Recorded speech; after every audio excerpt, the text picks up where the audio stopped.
Thank you very much. Good afternoon. I'd like to call the meeting to order and acknowledge that we are in Treaty 1 territory, the home and traditional lands of the Anishinaabe, Innu, and Dakota peoples, and in the national homeland of the Red River Métis. Our drinking water comes from Shoal Lake 40 First Nation in Treaty 3 territory. Today's panel will consist of myself, Ian Mann. I'm joined via Zoom with both Tracy Anderson and Lynn Nesbitt. The assessment department personnel is Roddy Pontania, and the administrative personnel today is Ms. Phoebe Graywood. To the Zoom participants of the hearing, please note you are placed in the waiting room until your property is called upon. When it is your turn, you will be admitted into the meeting. Finally, follow along on the City of Winnipeg's Board of Revision YouTube channel for the hearing process. Once the host admits you into the hearing, please close or mute your YouTube player. You will then be permitted to speak with respect to your property. Once your hearing has concluded, you may leave the meeting. We will be hearing applications for revision of the assessment roll in accordance with the Municipal Assessment Act. The matters for which revision is requested have been described in each application, and we will limit discussion to those matters.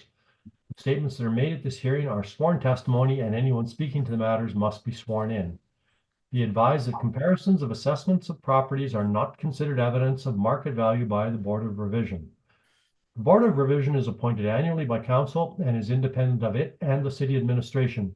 It makes its decisions on the basis of the evidence provided at this hearing and issues a written order that will be mailed to all parties as soon as possible. Please note that the board's decisions with respect to an application may be appealed to the Manitoba Municipal Board if the matter pertains to assessed value or classification, or to the Court of King's Bench if the matter pertains to the application of exemptions from taxation. Should you wish to appeal, information on how to do so will be included with the board's order. With respect to the hearing process, I will confirm the points of appeal with your property to be addressed with each applicant following the swearing in. We will then have the assessor's testimony followed by questions that the applicant may have, and then the applicant's testimony followed by questions. Each side will have an opportunity to summarize if they wish. Once all of the evidence about an application has been brought forward, the applicant may leave. The process will repeat for each item on the docket today. The session will close after all of the applications have been heard, and the board will deliberate in private and make its decisions. You will receive the board's decision by registered mail as soon as possible. As information, all public hearings are live streamed, recorded, and will be part of the public record. We will be hearing items 1 through 8 on our docket today. Ms. Graywood, would you please affirm the assessors and the applicant's testimony? Mr. Pontania, can you state your full name? Rodrigo Pontania. Do you affirm that the evidence you're about to give at this hearing is the truth, the whole truth, and nothing but the truth? I do. Thank you. Can you state your full name? Jared Story. Do you affirm that the evidence you're about to give at this hearing is the truth, the whole truth, and nothing but the truth? I do. Thank you. Thank you then, Mr. Pontania. We will turn to the first matter on the list, and that's at 167 Henderson Highway.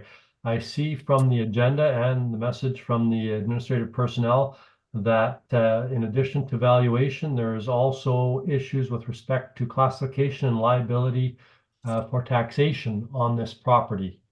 Is that correct, Mr. Pontania, Mr. Story? I'm sorry, Mr. Chair, that was our, we had appealed CC&L, class code and liability preemptively, but we will not be pursuing anything on that matter. So we will be withdrawing the class code and liability portion of our appeal and speak only to value. Okay, thank you very much. And I assume, Mr. Pontania, that's not an issue with you with respect to these matters? No, Jared had informed me already about that, so we're on the same page. Okay, thank you. Then if you can proceed to number 1 on the docket, please. That's 167 Henderson Highway. Okay, so our first file we have for the day is file 24-1637. The roll number is 14083567000. The civic address is 167 Henderson Highway. And the 2025 assessed value has 2 portions. We have a 60 other portion valued at $158,000. And we have a $71,000 residential portion that's being valued for a total of $229,000 that it went out at. And I would like to stress to the Board of Revision that $229,000, when I was doing my review, that was actually the land value that the assessment had defaulted to. And that'll come into play later on when I do my presentation. But just to keep in mind that 229 is land value. So the parcel, we do have it as we have it pucked as a parcel use code as a CMCMU, so a commercial multiple use property. We do have two buildings on the two building records on the valuation. We have 3 premises associated, and we have 3 stories associated with the building, with the subject property. The actual year built is 1907 with the effective year built of 1930. And we have 11 feet for wall height. Our zoning is C2 commercial. We have the total site area of 4,676 square feet. And then we have 2,352 feet of gross floor area and 1,512 square feet of leasable area. And then up next, I have some pictures of the subject property. So on page 2, we do have the pad eye view image of the subject property. On page 3, we do have the pictometry overhead view of the subject property, so we can see its orientation in the neighborhood. On page 4, we have the south-facing view and the west-facing view of the subject property, so you can get an orientation there. And then on page 5, leading us up to the next section, we do have the some pictures of the subject property from the front. So we can see the building type that it is. We do have a label as an office retail residential conversion. So we can see there what the subject property is we're talking about. We did receive some requests for income and expense mailer information, so we have nothing to speak about there. And we do have actually a subject sale on the subject property from March 16th, 2021. And the sale was for $185,000. And if I look at my notes here, the sale was, it was verified and it was included for analysis. So it does appear to be a bona fide arm's length sale.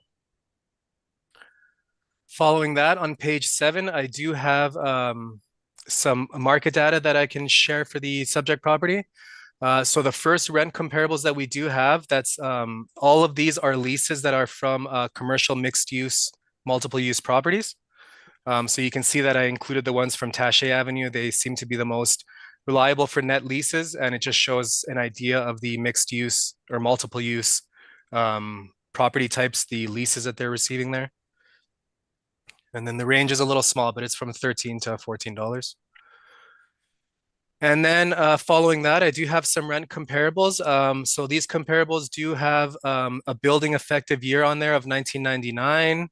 They are all C2 leases, so they are all commercial leases, and they are from the market region 2 as a subject property.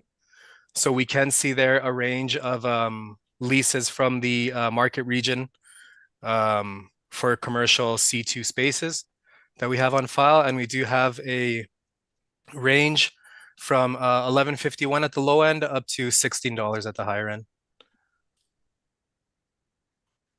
Following that, on page 8, we do have some market data information for the residential portion of the subject property.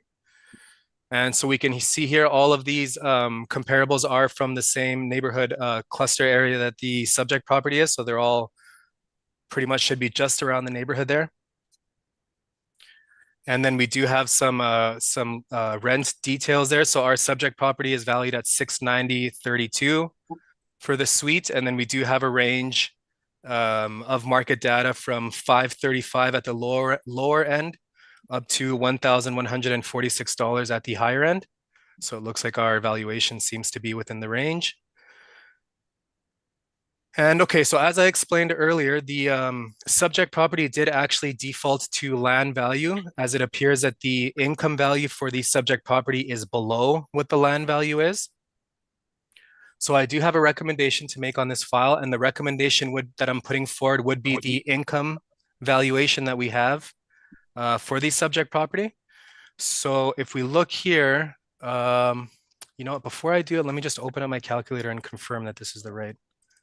So we have 63 plus the 146. Yes, it is. Okay.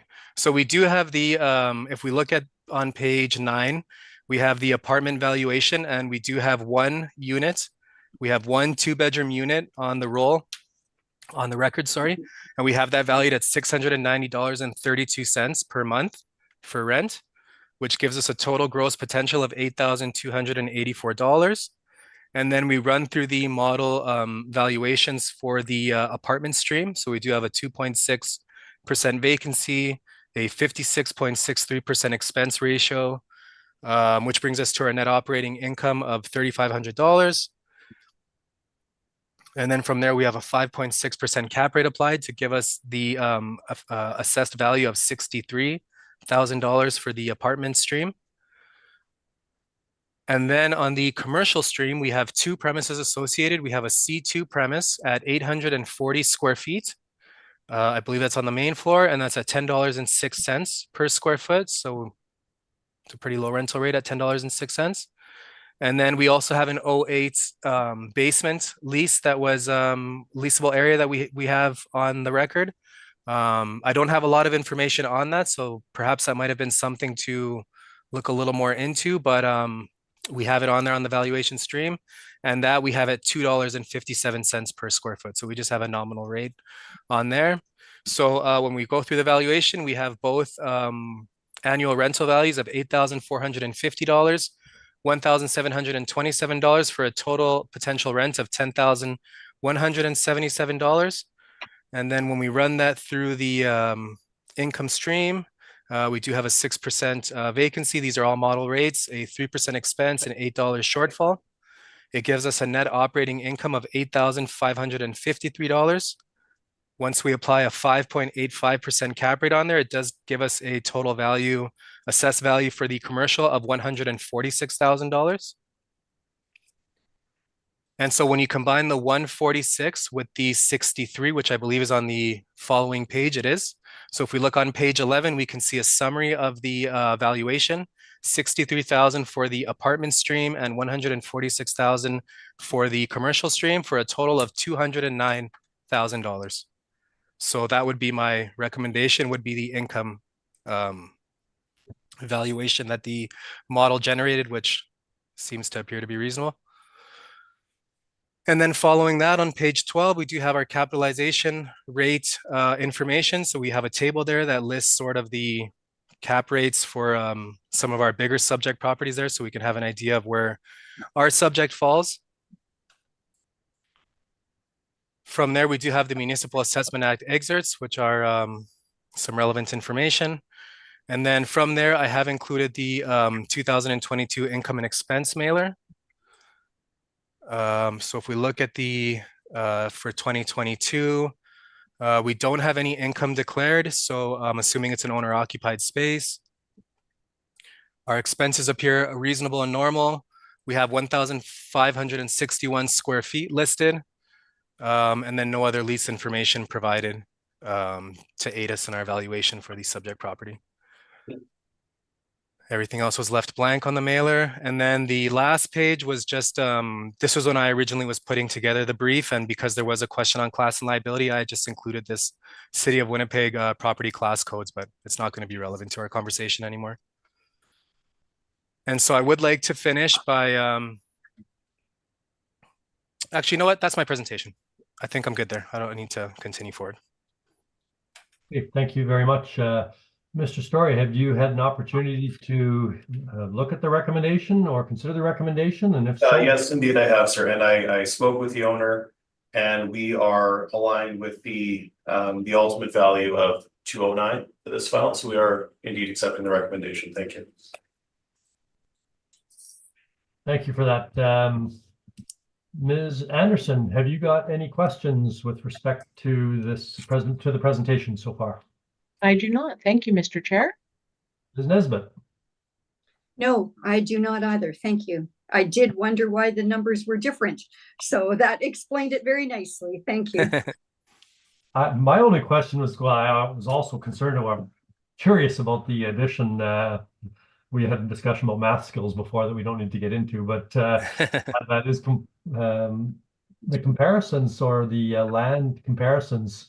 Is that defaulted by the modeling system, or is that something that you had to look at for the valuation? Yep. So what happens with our when we have a general reassessment and the model is calculating new values for all of our properties through the mass appraisal system, what happens is that all of the data enters into the model, and then the model generates a valuation based on the income approach. There are times, like within this particular case, when we have an income approach that's been generated, but then on the side we also have a land value approach that's equally generated.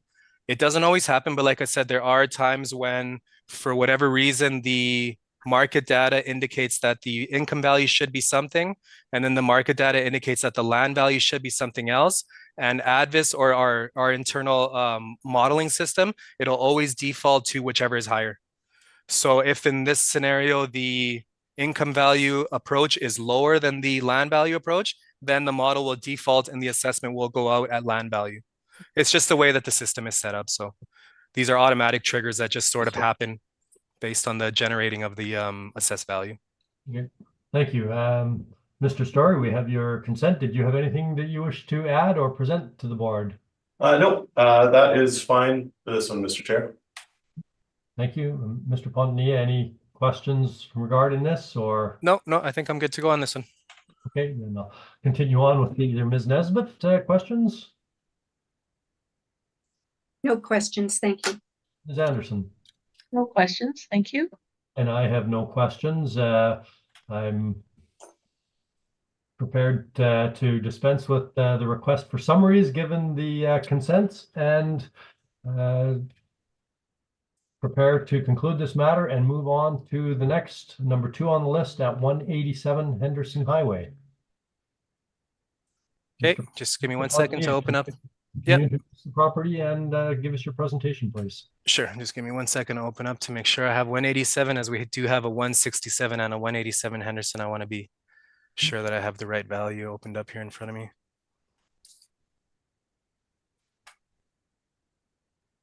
Yes, okay, so I have all my files in front of me. Great.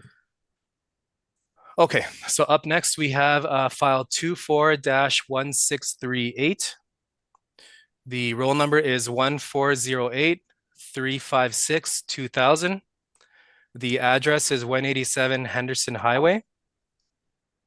The 2025 assessment has 2 components. We do have a residential component assessed at $321,000. And we do have a commercial component assessed at $707,000 for a total of $1,028,000 that the assessment went out at. So once again, this is a CMU property. We have 1 building associated on the building records. We have 4 premises associated with the valuation stream. It's a 1-story building. We have the actual year built of 1935 with an effective year built of 1975 on the subject property. We do have 10-foot walls. Zoning is C2 commercial. The site area is 5,991 square feet. The gross floor area is 7,835 square feet. And we do have a leasable area of 5,824 square feet on record. And if we go to page 2, we can see the pad eye view overhead image of the subject property, so we can see its orientation in the neighborhood. Following that, on page 3, we do have the pictometry overhead view of the subject property. Following that, on page 4, we do have a south-facing view and a west-facing view of the subject property. And then from there, on page 5, we do have the Google Street View images of the subject property. Looks to be an old mail post office, actually. And then we have received the request for income information following that on page 6. So we have nothing to look over there, no worries to speak about. And then we have an older sale on the subject property from August 6, 2009 for $382,000. $382,500. Once again, I have included for my market data, I've included both the commercial mixed use or multiple use properties from the property use type that we have, like so for the CMCMUs, and then underneath that, I do have the C2 commercial leasable information for the market region number 2 that the subject property is a part of. And once again, we can see the comparables range from $13 to $14 for the CMCMU property types. And then for the market region, we have leasable rents ranging from $11.51 to $16. Once again, I've included relevant market information on the apartment side of the evaluation from directly from the NCA that the subject property is a part of. And so we can see that these are all relevant market data immediately in the surrounding neighborhood, with rents ranging from $801 on the lower end up to $937 on the higher end. And our subject is valued at $610.79. Following that, on page 9, we can get into the evaluation for the subject property. So we do have the apartment stream that comes up first. So we have 4, it looks to be 4 bachelor suites on the subject property, each suite valued at $610.79 per month, which gives us a total gross potential income of $29,318. From there, we run that through the evaluation parameters, which brings us to a net operating income of $14,130. And then from there, we do have a model capitalization rate applied of 4.4% to give us our assessed value of $321,000. Following that, on page 10, we do have the retail component of the valuation stream. So we do have 3 premises associated, one C2 standard finished premise. That's 1,986 square feet at $16.54 per square foot. We do have a substandard basement and 08 basement premise on the income stream at 2,931 square feet at $3.98 per square foot. And then we do have a C6 storage or a mezzanine premise on the income stream at 907 square feet at $12.61 per square foot. So if we do have a few premises, so sometimes it's helpful to think of a blended rate. So if we look at the total for this one, we do have $55,950 as the total potential rent. And then we have a total of 5,824 square feet, which gives us a blended rate on the subject property of $9.61. From there, we do go through the income stream. So we do have the model parameters of expenses, the shortfall to bring us to our net operating income of $49,519. And then we've applied a modeled cap rate of 7% to give us the assessed value of $707,000. So if we look at the summary on page 11, we do have, we can see both summaries. One is for the apartment stream and the other is for the commercial stream. And now that I've gone through my evaluation of the subject, I would like to propose a recommendation that I have for these subject properties. So if you just give me 1 second to open up my recommendation. So the recommendation printed as sort of the reverse of how we had it in the brief, so I apologize for that, but we do have a recommendation on the retail side. So if I just put this up aside, I just want to make sure that I'm recommending the right side here. So it would look to be that we do have, apologize, I just want to make sure because I have a lot of files here.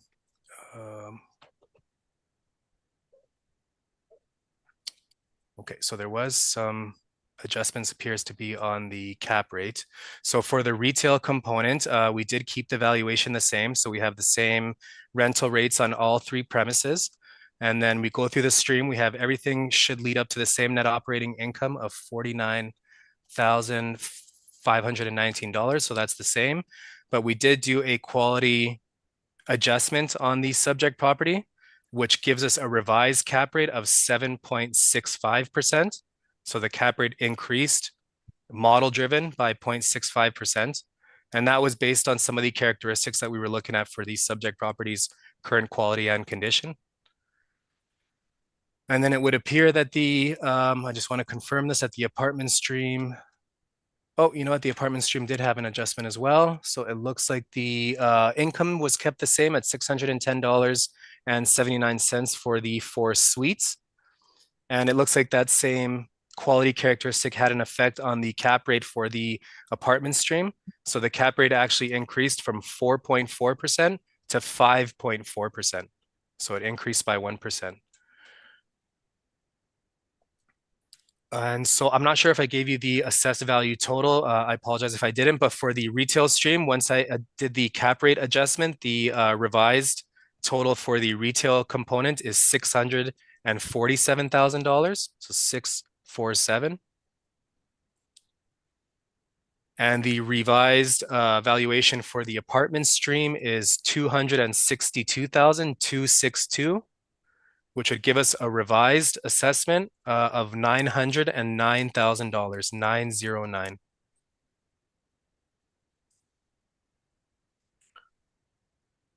So then from there, we can jump back to the brief, and we have the standard capitalization rate information for the 2025 general reassessment.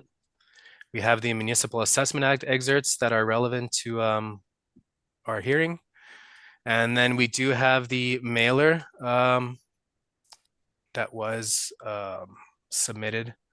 And so when we take a look at the subject properties mailer, we do have the mailer list gross as income type, and it does have partially listed for owner occupied. So we do have the total rent income given as $17,303.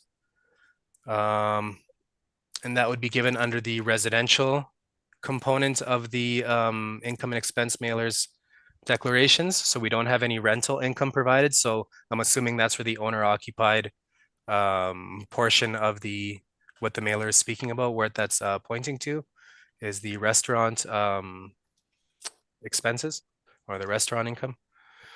And then the expenses appear reasonable for the 2022 mailers. So that looks okay there. 2,974 square feet total.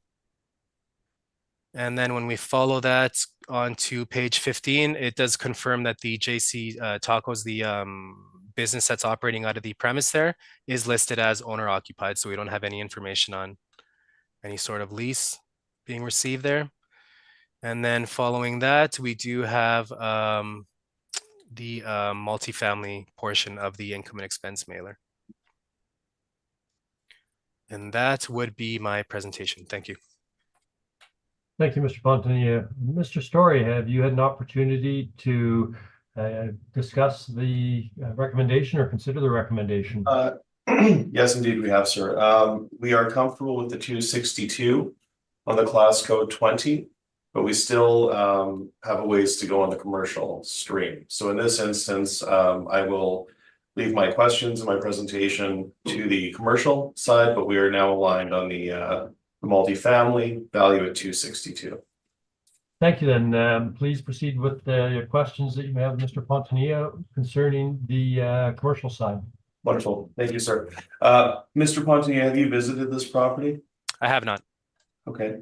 And the outside of the adjustments that you've made, is it fair comment that this is all model derived? Yeah. Okay. Yep, that's correct. All model driven. Okay, and then the actual year built is 1935. The effective year is 1975. Is that adjustment? Is that a subjective adjustment that was made by somebody with the assessment department? I believe so. I believe it would have been based on maybe some permit information when there was some capital that was being injected into the building, but at some point it would have been flagged, and yes, you're correct. Somebody would have increased it to 1975. Okay, and then based on that effective year, that is indeed the year that is used by the model to generate the assessment. Is that correct? That's correct. Okay. Okay, and then can we agree this, I think you mentioned it very briefly, but this property was the old Elmwood post office, and it's now been converted to a mom and pop restaurant, just so we're all on the same Yep. page. That's correct? Yep, Okay. that's correct. Yep. Perfect. Okay, now, I just want to run through your comps very quickly. On page 7, so you, I mean, effectively, can we agree that you're using 1654 for the restaurant in your workup? Is that for what we'll call the main floor of the restaurant? Is that fair? I believe, I mean, it depends on how you want to look at it. I mean, if we were in the business assessment portion of our appeal work, then it would have more relevance. Yes, it would be the main floor's operations. In this case, we are speaking about the realty values. So from that perspective, I'm actually looking at all 3 premises and sort of having it as a blended rate in my mind. So since we are speaking about realty value, I have to look at all the value indicators on the income stream. Okay, but just if I look at your page 11 here. Yep. Premise ID 14674, standard finish, 9,986 feet. The model has applied a rent of $16.54. Yes, yes, that's correct. Yep. And just while we're, don't need to jump around here, but while we're on that page, would you agree with me that the storage mezzanine and the basement, those would not typically be considered, certainly not separately leasable premises, but they're not likely to actually contribute any value in the eyes of the market in terms of a lease rate. Is that fair? I mean, I'm not really sure if I would agree necessarily completely. I would say that, from my understanding, when a business leases the space, that if everything is included in the space, then chances are maybe they'll use the space. Like if they have a basement, they can use it for some of the storage for the restaurant. I haven't visited myself, so I don't want to, I'm merely speculating based on the question that you gave me, but I wouldn't totally agree that it's be necessarily have no value on those spaces, Okay. especially depending on if they're supporting the main floor business's operations. But just to be fair, we don't have any storage or mezzanine rental comps. Yes, you're right. Yes, if we're getting at that, then to be fair, then that is correct. And those are Okay. model generated values that Okay. tend to be nominal rates when compared to main floor spaces, correct? Well, that storage mezzanine is not a nominal rate. That's why It's I'm not. Yep. Okay, Again- page 7. Again, I would like to say though that maybe that rate also could be based on the size of it at 907 square feet. That $12 would, of course, it is there is an economy of scale. So as that increases, of course, the rental rate would decrease. So just to throw that out there, the $12 is a little high, but again, it's a 907 square foot premise. So there's a bit of a balancing act going on there. Okay. Okay, in terms of the rental comps you've submitted here, can we agree that comp number 1 is not in the same vicinity? This would be considered, I guess, the Leland McPhillips triangle versus Elmwood. Is that a fair comment? It's under market region 2, Jared. So we had some people at some point draw the lines across the city and declare market regions. And sorry, which one did you say again? The 1436 McPhillips? 1436, that's very close to Northgate Mall. Yeah. No, it's I know sometimes it's a little tough to see because you see Main Street, Nairn, Watt Street, Henderson sometimes. But our records have it as a market region, so we have it as market region 2. Oh, okay. Okay, that's fine. So we can disagree that those are not in the same region. Can we agree though at the very least that comp 1 is a retail paint store? It is. Yep. Okay. Okay, I don't have a problem with your next 2. I know that building as well. That's on North Main. And then Watt, that's also a restaurant, correct? I think I have that one actually as a dance studio, if I'm not mistaken. Oh, okay. Well, it's in the strip mall next to. It's in the strip mall. Yes, you're right, Jared. It's in that same area where there's a restaurant. There's a there's like a smoothie restaurant there. There's a dance studio, things like that. Yeah. Okay, and then that one on Nairn is another paint store, correct? That's correct. Yep. It's another paint store. May I ask why or how did 2 paint retailers end up as comparables for a mom and pop restaurant? Well, as we have it now for the income stream, that's a good question. The income stream that we currently have it under is a retail stream. So if we go to page 10 of the brief, you'll notice that at the top we have it as a retail stream. I think that has to do with the services that are offered for the building in terms of parking and sit down availability. I believe for that reason, we have it as a retail and not a restaurant stream. So you're right, and from the sense that there are some C2 comparable market data that was put in. But the reason why I did that was because the restaurant itself is actually labeled as a C2 operation in a retail income stream. So that's why I tried to compare apples to apples in that sense. But with that being said, if we look, yeah, the majority of these, they're like commercial in use. Okay, so if the model then was able or had the capacity to recognize that our premise was a restaurant, would that change the modeled output, either in terms of the rent or the cap rate? Yeah, it might. Yep, I would agree that it might. Those obviously have reverberations in our system, but again, I didn't put the label on there, but if I were to speculate, I would assume it had something to do with the characteristics of the services being offered at that building. We have to remember, I mean, you said the same thing I did. It was a mail, it was a post office at one point, right? So from that perspective. From the 30s to I think the 70s or 80s. Yeah. Yep, it was a post office at one point. I don't know what it was before it was a JC Tacos, but you know, this can be looked at going forward, but this is just what we have it valued at for now. Okay. The other rent comps that you have on Taché, those are in St. Boniface, right? Yep, those are in St. Boniface. And those are on today's docket, right? They are on today's docket as well, I believe. Yes, we do have, I think 121 Enfield has those on there as well. I made my point about the rent comps. I will move on, Mr. Chair. That cap rate. So now you've adjusted the cap rate from 7 to 7.65. So we're certainly closer. I guess, and I've asked the question about the model recognizing restaurants through retail, and you've answered that. Is there any consideration for the location, the original age? Are any of those factors considered when the model is deriving a cap rate? Or is that just simply it's retail and this is where it is and this is the size? How exactly does that cap rate come to be for the purpose of this value? I mean, for the purposes of this value, it was a model-driven cap rate from all the typical indicators that we get for sales of income-producing properties. You know, from there, the same, we all know the system of how the modeling system, the mass appraisal system takes in the data and then comes out with a cap rate that should encompass some of the characteristics of the subject that it's capitalizing.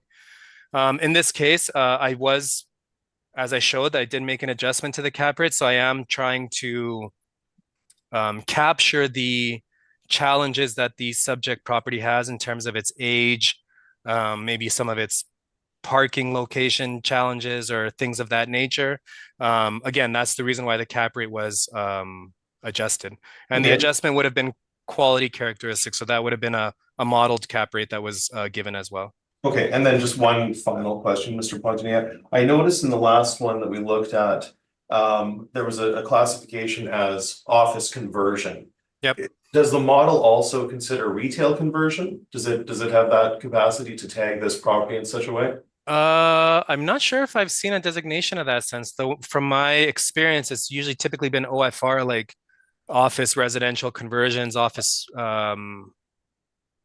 That seems to be the designation that we use for those particular cases until they either switch back to full residential or full office or a combination thereof.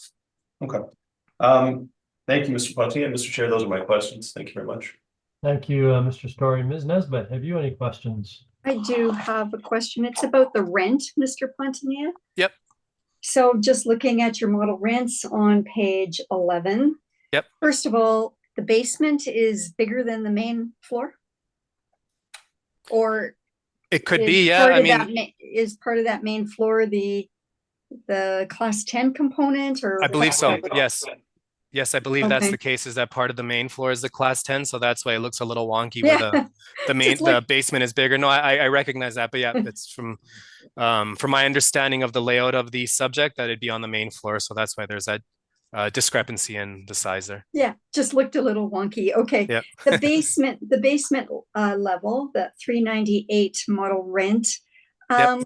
Can that portion of the property be leased out separately? Is there windows, some sort of egress? But how does that work there? I'm not entirely clear about those particular details. I'm hoping that maybe Jared could enlighten us a little bit on some of those particular characteristics. I would direct the question towards him when the chance comes to see exactly how it's being used. I mean, on the valuation stream, we have it as an 08 basement. We have a nominal rate of $3.98 on it. It's a big space, so I mean, it still has an effect on the value, but it looks to me to be a sort of a typical basement rate that's been applied to there.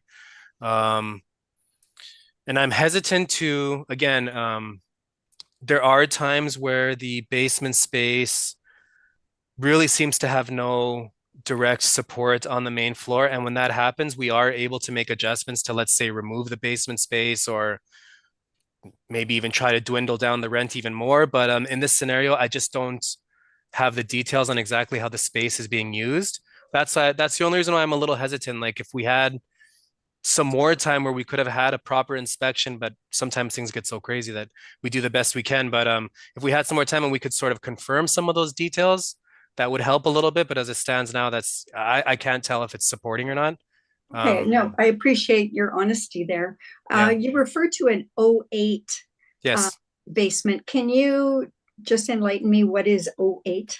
08 is just a designation that we use. I'm not really even sure what the O stands for or why we have an 8 and not a 4 or a 2 or any other number there, but that's just the designation that we have for it. And sometimes we do have what's called like a C9 leasable basement. In that scenario, that would be when, for example, from my understanding, it would be like if, for example, a restaurant has operations on the main floor, but then on the basement floor, they have like a banquet hall that they rent out or some sort of value producing space that's being used more than just in a storage capacity, then we would have a different designation for that basement space.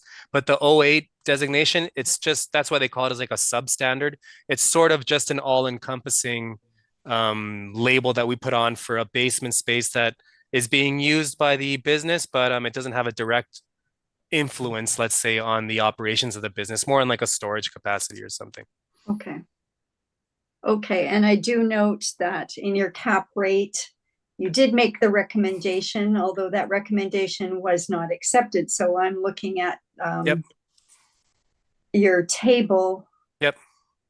Would I be looking in the retail? Would I be You looking would. at? Yep. So you would. So retail is where we want to look. And again, I sometimes have this same discussion with the panel members from reassessment to reassessment. I wish that we had more property types from our portfolio listed, but I think that it's because we also have our we don't have enough space here on the table to, we're kind of limited by the amount of space, the amount of data that we can put on there. But the best one that we would have would be strip mall, as we have like regional shopping centers. Of course, it wouldn't be there. Neighborhood shopping centers, it wouldn't be that either. It wouldn't be even a strip mall, but the strip mall seems, if you look about it like property types going kind of smaller in scale, then maybe it would be below strip mall, for example, whereas strip mall, the 20th percentile, so the lower cap rates are in the 5.6s and the 80th percentile is in 6.75%. So 7.65% is well outside of the 20th and 80th percentile. Again, that would be of strip mall, so it's not a direct apples to apples comparison, but it gives you an idea of where the cap rate sits there. Okay, thank you. I have no additional questions, Mr. Chair. You're welcome. Thank you. Ms. Anderson, questions? I actually don't have any questions. You've covered it really well. Thank you very much. I have a couple of questions, Sure. Mr. Pastini. One with respect to the mezzanine level. You covered the basement questions and information well, but I see the mezzanine has been assigned $12.61 rent. Yep. The mezzanine storage area is smaller than the main floor. do you have any indication of what it is used for, or what why it's attracted a $12.61 rent? Is it separately rentable, or can you advise us? I mean, it wouldn't be, so again, I don't have all the details on the layout of the usage of the details of the subject. So hopefully Jared can enlighten us on that a little bit. But that C6, it wouldn't be a leasable space. So we would have that sort of as a space that is being, that's used in a capacity to aid the main floor's operations. So I'm not really sure if that 907 square feet is an actual like space to the side that they have, maybe restaurant materials and things that they use in that space or not, or exactly how it's used. But I can say that that is model driven, that $12.61, and it would be, as I was saying, there's a scale to it. So the bigger the space would be, of course, the lower the modeled rents would go. But that's about the best I can do for that C6 space. Okay, thank you. My other question relates to an answer that you provided, Mr. Story, with respect to the classification or the indication that the property was being used as a restaurant as opposed to a straight retail. Yep. The question, and I'll paraphrase it, was to the effect that if the model or the system had this allocated as a restaurant, that the cap rate or the rent could change? It could. Would it go higher or would it go lower? How would it change?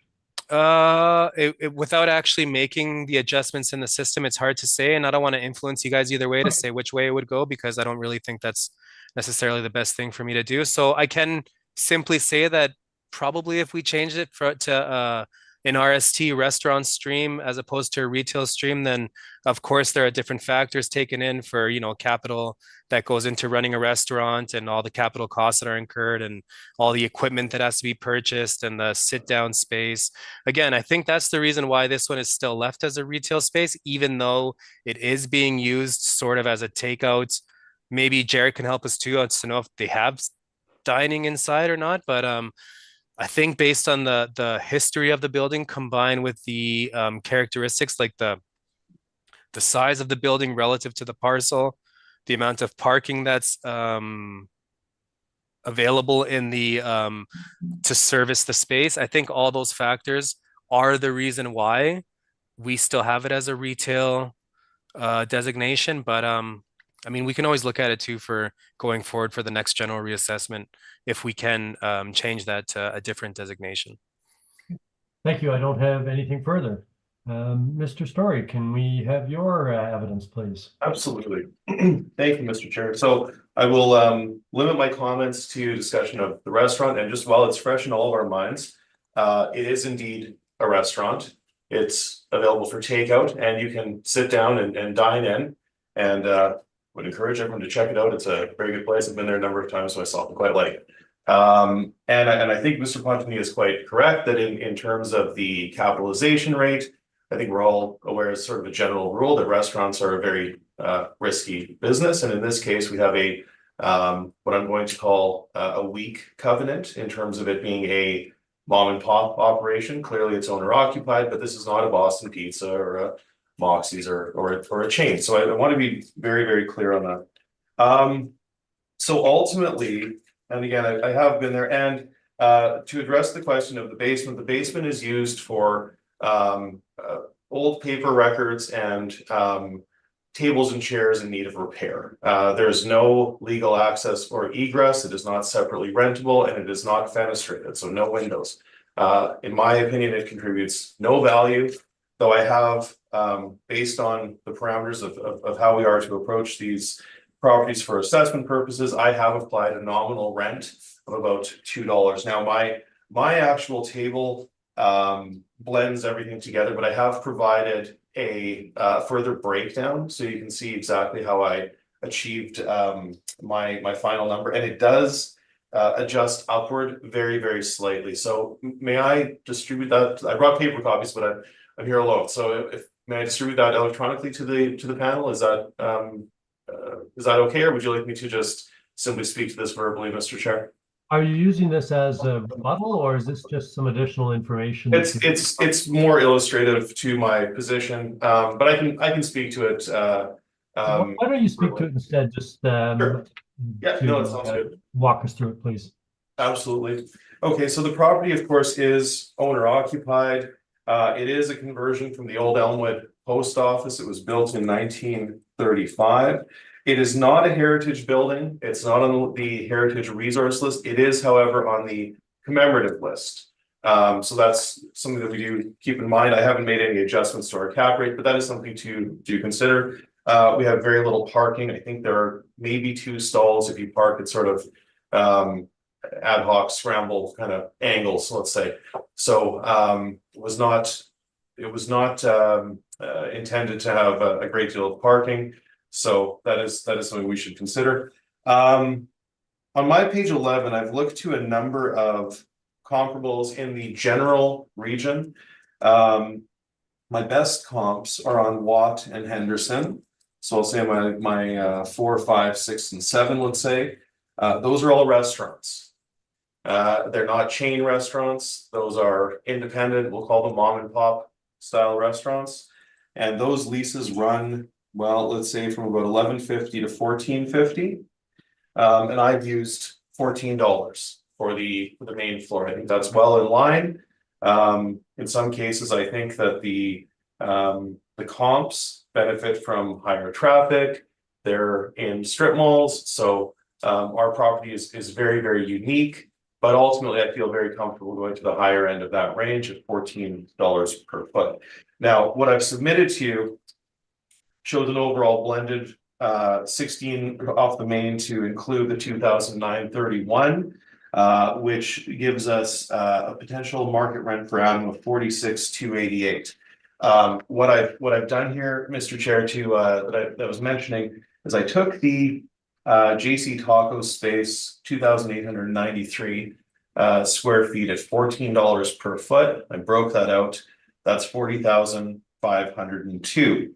I took the unleasable basement area of 2,931 and put on a nominal rent of $2. I don't believe that it contributes any value to the overall property, but we do typically have to provide a value for those areas that are there.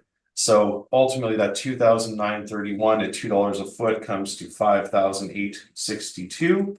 So my revised potential net market per annum goes from 46,288 to 46,364. So it's a nominal increase, but I wanted to break that out for illustrative purposes to let you know that we are indeed using $14 for the sit down restaurant, and then just a nominal rent of $2 per foot for that basement. Ultimately, we're not in disagreement with the vacancy allowance. The shortfall is we're aligned on that matter. The expenses at 3% are accepted. Our cap rate, however, is a little different from what the assessor has applied. We've applied an 8% cap rate. Now we're certainly closer, but we do have to consider that this is a restaurant. It's not simply a retail premise. It's a conversion. It has limited parking. It's in a building that's almost 100 years old, and it's in a stretch of Elmwood. It's at Elmwood and Hespeler, so it's not in what we'll call a major popular retail node.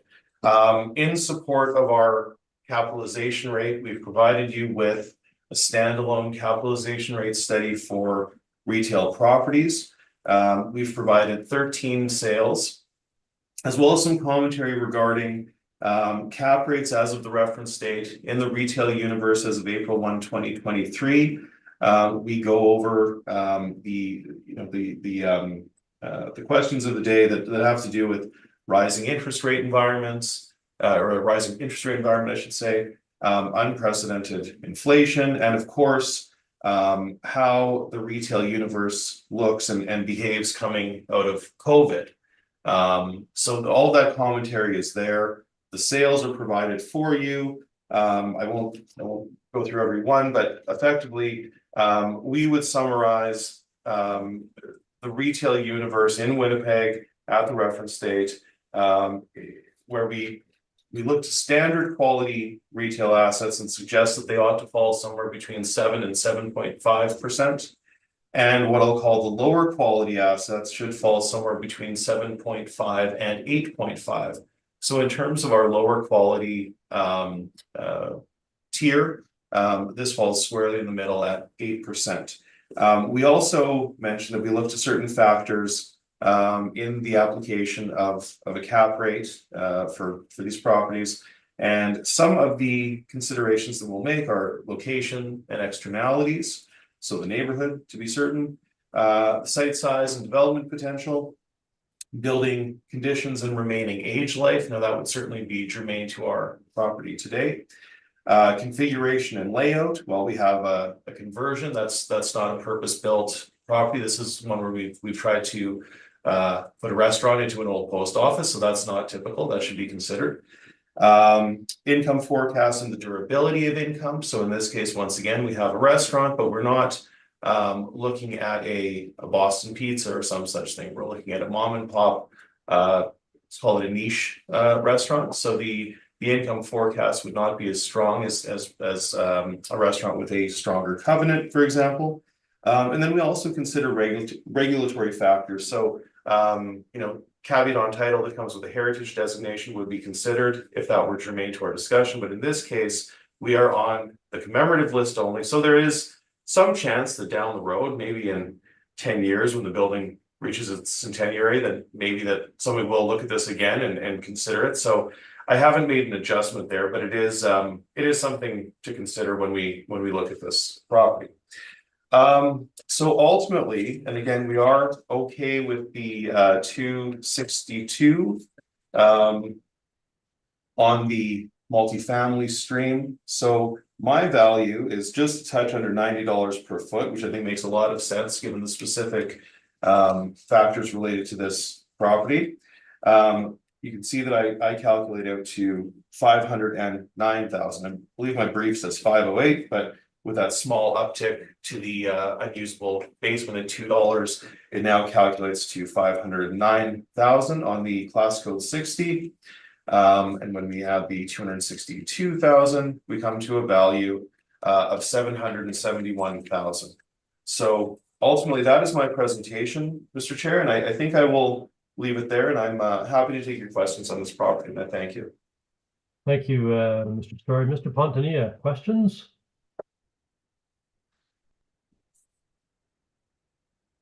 You might be muted.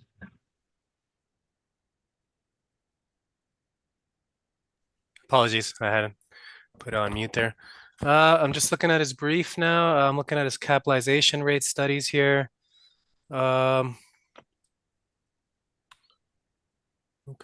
I think I'm okay on this one. I don't have any questions for him. Okay. Thank you. Ms. Nesbitt, have you any questions? Okay, Mr. Story. I'm sorry, but you have to rework the math for me. I understand what you did for the rents.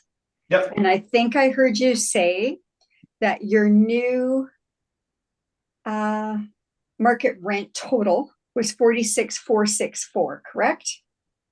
My total 46,364. 364, sorry about that. Okay, so then you worked it through the model. I mean, that's not a whole, did that change your NOI? Obviously. Only very, very slightly. So what is your new NOI? New NOI is 40,686. 40,686. That's correct. Okay, so that was just the result of that slight uptick for your adjustment. Precisely. Okay, okay, let me just 40,686, and then you use the cap rate of 8. Right, okay, 509. All right, that was my question. I couldn't follow the quick math fast enough. Okay, I think that's it then. Thank you. You explained your cap rate and you agreed on everything else, so thank you very much. Thank you. Thank you, Ms. Anderson. I have a couple of questions, and you may have already covered this, so forgive me. That was a lot of information, but how did we get to $2 a square foot for the basement? I realize that it's less usable space than we have been imagining at this time, but how did you get to $2? Sure. Yeah, no, that's a great question. It is a nominal rent. I frankly, in the past, I've used $1.85, so I've adjusted it upward. And then I also checked some city valuations that I've seen, and they use $1.61. So we're gonna see something on Stafford later, and I think it's $1.61 or $1.69, something like that. So I thought the $2 made sense. Once again, I do not believe that the basement contributes any value, but based on how we are to assess these properties, we have to assess what's there effectively. So I used a nominal rent. It is discretionary.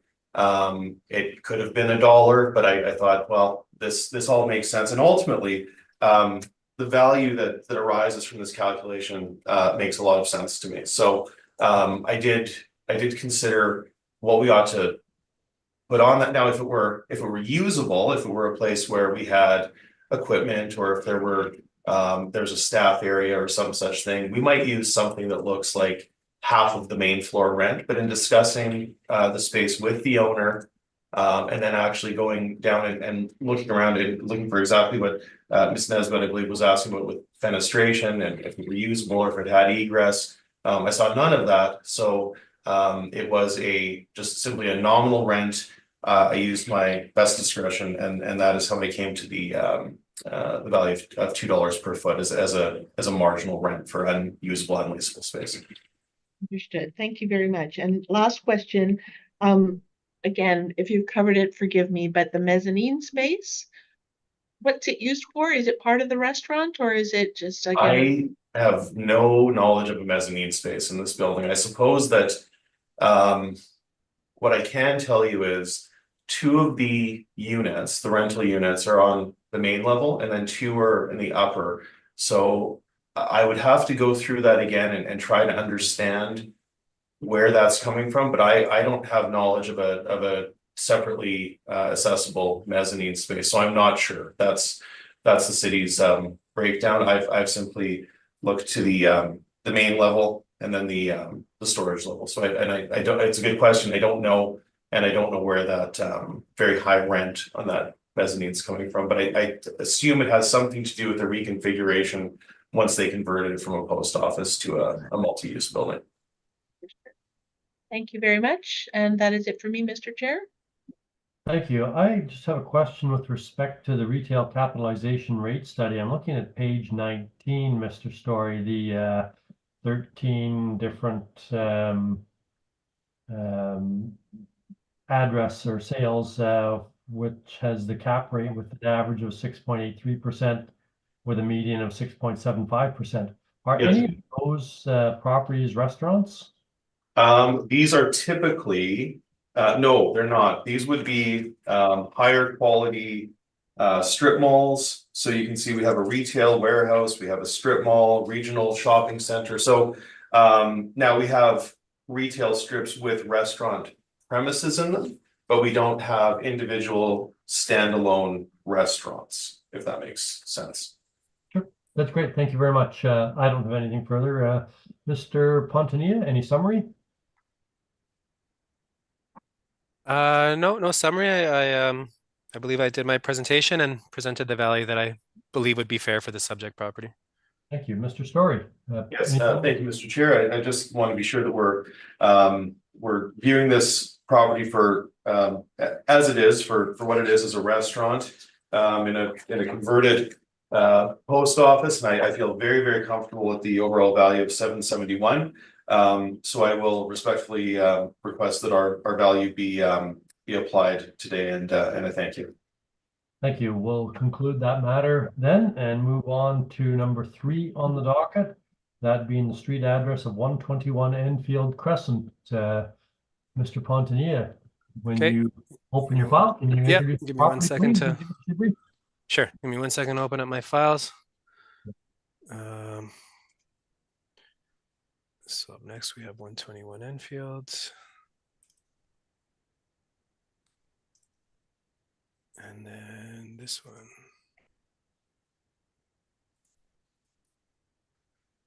Okay.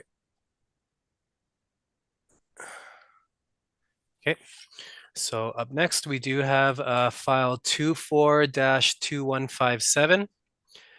The roll number is 0609. 107-1000. The address is 121 Enfield Crescent. And the 2025 assessment has gone out in two components. We do have a 60 commercial component for $947,000. And we do have a residential component for $99,000 for a total assessed value that has gone out at $1,046,000. So once again, this is a CMCMU property. We do have 2 buildings associated with the building record, 6 premises on the income stream. We have 1 to 2 stories for the number of stories on the building. And then we have actual year built of 1939 and 1949, and an effective year built, I guess it's maintained the same at 1939 and 1949. We do have for wall height between 11 and 12 feet, or 11 to 12 feet. And the land site area is 8,002 square feet. The gross floor area is 6,764 square feet. And the leasable area is 5,135 square feet. On page 2, we do have the pad eye view image of the subject property, so we can see its orientation in the neighborhood there. And then on page 3, we do have the overhead view, the pictometry view of the subject property. On page 4, we have the north-facing view and the west-facing view of the subject property. And then following that, we do have the Google Street View images from the 2023 map overlay. And then it shows the subject property. We have received requests for income and expense information, so we're okay there. And we do have a sale on the subject. It's pretty old, from January 4th, 2000. And that was for $169,000. On page 7, we do have the mixed use spaces. So as Jared has pointed out, it appears that I did include these, this market data here for the for some leasable rent information for the mixed use properties. And it would appear that the subject property is where these leases are originating from. So in a way, it's kind of looking at actuals, I guess. And then on page, and then following that, we do have rent comparables. Once again, this would be from the C2. These are C2, sorry, and they're from the market region 1. So we have a different market region that's being applied. And the effective year built on all of the subject comparable leases is no older than 1999. And then they're listed as C2 commercial spaces. And then we do have the rental ranges from, I believe it's $15 at the lower end to $18.59 at the higher end.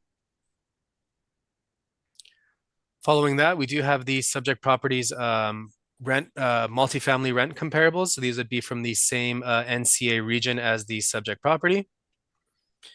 And we do have the our subject property valued at $634.83 per unit. And then we do have a range of values for the apartment stream. We do have a range of market data comparables from $560 at the lower end up to $1,007 at the higher end. And we were just speaking about the apartment stream. So now we have our valuation on the apartment stream. We do have 2 suites on the stream at $634.83 per suite, which gives us a total potential rent of $15,236. And then from there, we apply the market model parameters, which gives us a net operating income of $6,610. And then from there, we have a modeled cap rate of 6.65%, which then gives us our apartment stream assessed value of $99,000. And then from there, we do have the valuation for the retail component of the subject property. And we do have 5 premises on the income stream. They're all C2 premises. Their areas range from 488 square feet at the lower end to 2,499 square feet at the higher end. And then the rents also range from, looks to be $13.74 at the lower end, up to $16.08 at the higher end. And actually in this income stream, we can clearly see the economies of scale, as we have a 2,499 square feet at $13.74. And then we have the smallest 488 square feet at $16. So we can see a clear economies of scale taking place there. And if we take the total potential rent of the model generated, 75,435, and we divide that by the total area, we have a blended rate of $14.69 for the retail component. From there, we do go through the model parameters. So those are just typical model parameters for vacancy, expenses, and shortfall, which brings us to our net operating income of $67,716. And we've then applied a modeled cap rate of 7.15%. And with all that being said, I do have a recommendation to make on this file as well. And so my recommendation, if you just give me 1 second, I can open up my form here.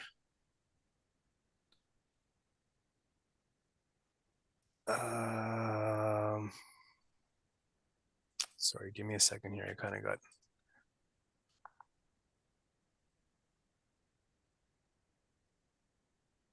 Oh, I see. So it looks like we did a cap rate adjustment on the retail component. So all of the parameters was left on the apartment stream as it was. So the apartment stream still has a final value of $99,000 using all of the parameters that we spoke about. And on the apartment stream, we have the same modeled rental rates that are being applied, but then we've increased the cap rate from the 7.15% to 7.5%. So we increased the cap rate by 0.35% from 7.15 to 7.5. And with that adjustment being made, the final value, if you just want to give me 1 second here, I can get it for you.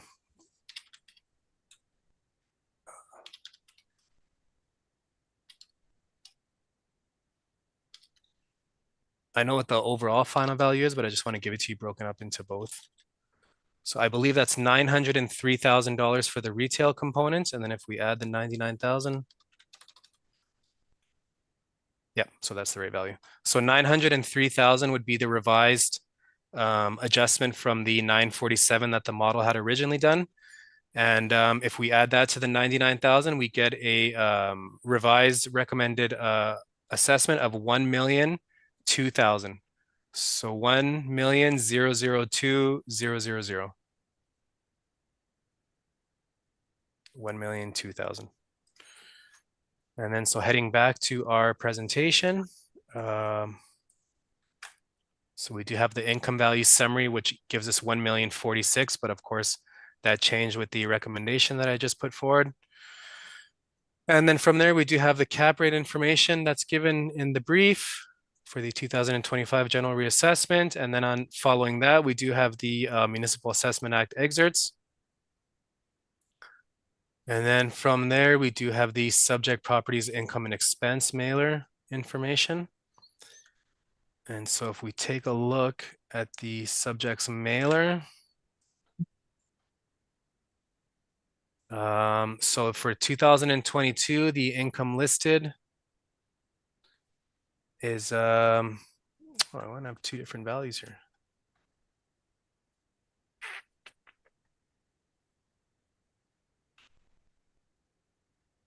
So the income given for 2022 is $78,228.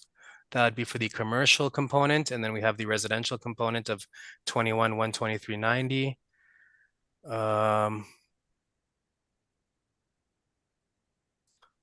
And then if we look at the subject's lease information, I believe it should equal out to roughly what we had.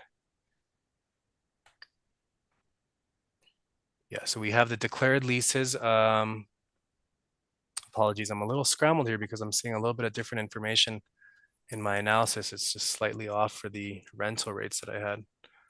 So I'm not sure if I was looking at a different, yeah, they're just slightly off for some reason.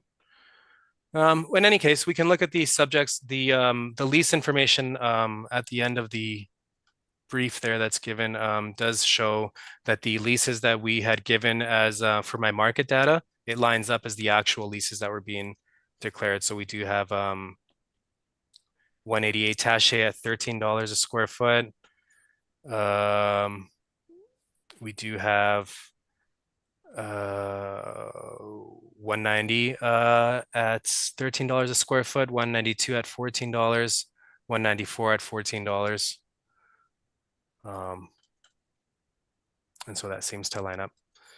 And that, I believe, is my presentation on this file. Thank you. Thank you. Mr. Story, have you had an opportunity to consider the recommendation, or do you have any? I haven't had an opportunity, Mr. Chair. I'm going to politely decline that recommendation, but I will now be very expedient in my questioning and my presentation, because we're only left with one element. So we've narrowed our issues substantially, but I would like to proceed if I may. I suspect that's the cap rate, so proceed. Or is it the rents? It's actually the rent. Okay. Yeah, but thank you very much. And Mr. Ponte, I am fine with your value on the class code 20. That's absolutely fine. And in reviewing this property, I think your 7.5 cap is okay too. My question though is simply a matter of the actual rents. So you've alluded to it, but can we agree that you've not used the actual rents when they are in subject, but you have used them to support the model on this property as well as the other properties here today? Is that fair? Yes, that would be fair to say I did use the modeled rates for this particular subject property. Okay, and in your opinion, would it not make more sense to use the contract rents in place as opposed to the model? Would that not be a more accurate picture of the economic reality of this property? I mean, it depends on how you're looking at it. I have a lot of market indicators that I do and a lot of different factors to consider for an assessed final value. I did take a look at what the actuals would look like with the cap rate adjustment. I found the issue was that when you go to actuals and then when you adjust the cap rate, the value tanks a little lower than I'm comfortable with, just given all the market indicators that I was looking at myself. So it seems like the cap rate adjustment or the rental rate adjustment is appropriate, but not both. And that's just my opinion on it. It's one or the other, but not both. And just to be fair, the rent comps that you've provided, these are in newer buildings typically, correct? Let's see. So for my market evidence, I have 1932, 1980, 1970, 1979, and 1979. Right. 1974, 1974. So that would be newer than 1939 or 49, right? Yeah, maybe it would be newer. And the sizes of the premises would typically be, well, okay. No, I think that's fine. I think I made my point about the actuals. I think those are my questions, Mr. Chair. Thank you, Mr. Ponte. You're welcome. Thank you. Ms. Anderson, questions? I have nothing at this time. Thank you. Ms. Nesbitt? No, I have nothing. Thank you. And I don't have any questions. Can you please proceed with your evidence, Mr. Story? Yes, indeed. Thank you, Mr. Chair. So here we are in the northeast corner of Taché and St. Mary's. We do indeed have a two-story structure with 2 residential units on the second floor with commercial tenants on the main floor. Site size is 8,002 square feet. As I mentioned, I did have a chance to review this before our hearing today. I looked at the cap rate of 8%. I think that's a little too high for this property. So I've used 7.5%. So that leads ultimately to a value. We were at 808 on the CC60 on the commercial stream, capitalized with a 7.5% cap rate, which is now no longer in dispute. We come to 862. So the only remaining matter in play here are is the question of using the contract rents versus using market rents. So I've provided you with the actual rents in place as of the reference date on page 13. I believe that these are the best indicator of the property's performance. So we have applied them in our analysis and certainly in our calculation. On page 14, I've also provided you with 13 rents, main floor rents. They are newer, they're in newer buildings as well. And those rents range from, well, I mean, ultimately they're, the average net rental rate is $13.30. We're applying $13.82 based on actuals. So everything else is cleared up now that we can agree on the 7.5. So we do respectfully submit the value of the commercial income stream not exceed 862,000. And when we add our 99,000 on the CC10, the rental units, we come to an overall value of 961. So I am adjusting from 907 to 961. I believe that value to be fair and equitable, and I thank you, and I'm open to your questions. Thank you. Mr. Pontanilla, questions? I have no questions for him. Thank you. Ms. Anderson, questions? No, sir, not at this time. Ms. Nesbitt? Thank you, Mr. Story. You've indicated you use the actual rents, which I understand. Thank you.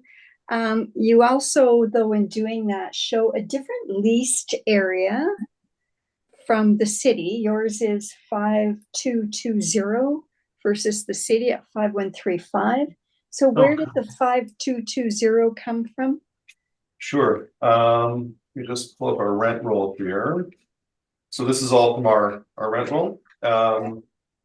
Sorry, what page am I going to? Oh, I'm just making sure that it's that it's there for you. This should be on my page 25. And it has the area. Yeah, it's sort of small. I apologize. It's kind of hard to read, but it's from when we get these things get faxed around and whatnot. So I suppose they degrade somewhat. But this is the this is the actual rent roll. So I'm not sure how the city determines the premise area, but we've used the actual area as reported on the rent roll and as per the contract. Yeah, and I note that it's not very much, but nonetheless, you just want to know. Oh, for sure. Okay, and then that's why obviously your square footage isn't completely aligning with the city's premises in their workup. So I was trying to figure that out. Okay, and you're maintaining that the lower rent, which I see is only $3,000 difference, and a 7.5 cap. Correct. The rent's in place. Right. Everything else would be virtually identical. Vacancy is fine. Shortfall expenses. And now we agree on the 7.5 cap. So my value calculates to 862 using the rents in place. Great, thank you. And you've accepted the class 10 of 99,000. So Yes, thank you very much. Thank you. I don't have any questions. They've all been dealt with. Thank you very much. Any summary, Mr. Pontanilla? No summary from my part. Thank you. Mr. Story? Just very quickly, I believe that the rents in place, as I've mentioned, are a very good indicator of the economic performance of this property. And if we were to use comparables from the market, that may require some adjustment, which hasn't been done here. So ultimately, if we're faced with comparables from the market versus the rents in place, I think the rents in place are a more reliable indicator. Thank you. Thank you. That concludes this matter. So we will move on to number 4 on the docket. That's the street address of 268 Taché.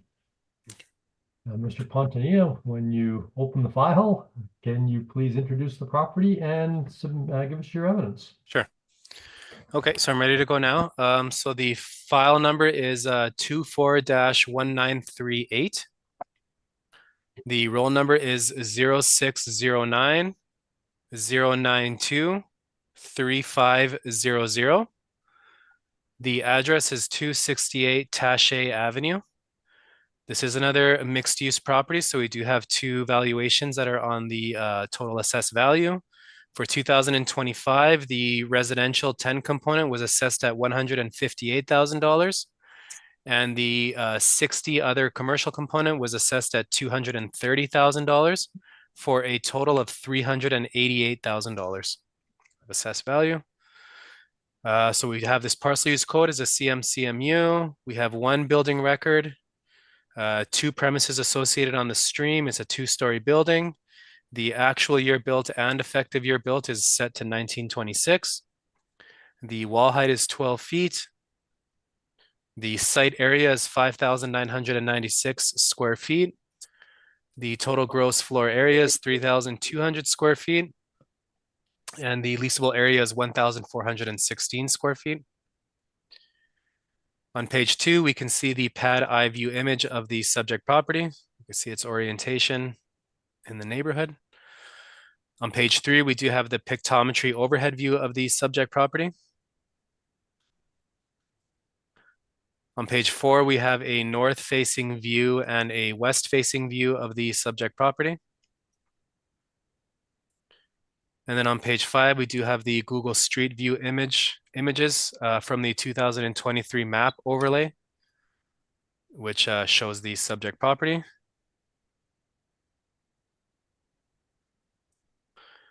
It looks like we did receive a request for the income and expense mailer information, so we have nothing to speak about there.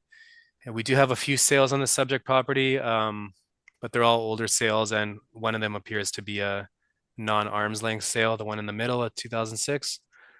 And the latest we have is 2007 for $208,250. Once again, for market data, I've included both the mixed use properties from Taché Avenue to give an indicator of the leasable information for that particular type. And then for the general lease information, I've included for Market Region 1. It's the same as the subject property, an effective year built of no newer than 1999. And they were all labeled as C2 commercial spaces. And then from there, we do have rents that range from, looks to be $15 at the lower end to $18.75 at the higher end. For multifamily rent comparables, I have included the some information related to that. These would all be from the same NCA, the neighborhood cluster area. And these would all fall directly around the subject property. And we do have the subject valued at $813.17 per suite per month. And then we do have our comparable market data with a range in rental suites prices valued from $585 at the lower end to $1,007 at the higher end. So the subject property for the apartment stream, we do have two bedroom suites on the subject property. And then we do have it valued at a model rate of $813.17 per unit, which gives us a total annual rental value or a total potential gross income of $19,516. And we've then applied the model parameters for the apartment stream, which gives us a net operating income of $8,927. And then we've applied a 5.65% cap rate for a revised assessment total of assessment total, sorry, not revised, of $158,000. On the retail component of the income stream, we do have one premise, a C2 premise for 1,416 square feet. And we have a model rate of $12.43 per square foot. That gives us a total potential rent of $17,601. And then when we run that through the model parameters, we have a net operating income of $15,723, which we've then applied a modeled cap rate of 6.85% for a total assessment of $230,000. Under the income value summary, we can see the two streams and both of their totals for the grand total for the estimated assessed value of $388,000. Following that, we do have some cap rate information. And then we have the Municipal Assessment Act excerpts information. And then we do have the subject properties income and expense mailer to look at. So the 2022 mailer, just give me a second to switch that over there. It lists gross, sorry, as the income type. We have $14,839 for the apartment rental income. And then we have $12,816 for the retail income.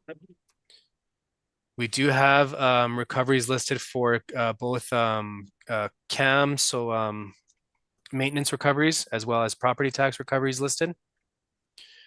The expenses do appear reasonable. We have 1,100 square feet total, one tenant listed. And this is where we have a little bit of questions. I was in communication with Jarrett, and I was hoping to have some clarification on this particular detail, but we weren't able to get the clarification in time for the board revision. So that's a little unfortunate, because I do notice that the mailer lists 41% space vacant on the 2022 mailer, but we have it listed on our records as one premise. We don't have it split into two. And so if I can redirect the board's attention back to, it would be page 5 of my brief. I'll give you guys a second to get there. So when you guys get back to page 5 and you look at the middle picture of the subject property, it's a little difficult to make out, but it does appear to be that the entire main floor is being used in one capacity. And I haven't inspected this property. Again, I was trying to set up an inspection with the agent, but we weren't able to have that happen in time before the hearing. So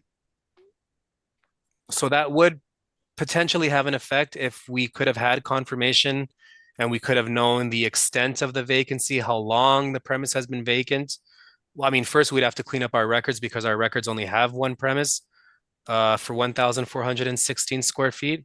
So potentially if there would be more space there, it would be good for us to clean up our records as well. Now, with that being said, the 2022 mailer does list 1,100 square feet as the total leasable area. And we have on our income stream for the retail component, 1,416 square feet. So there's a little bit of a discrepancy in the total area that's being declared versus what we have on file.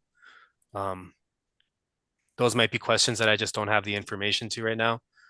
So I can't really make any adjustments based on that. But for what it's worth, if we just continue forward with the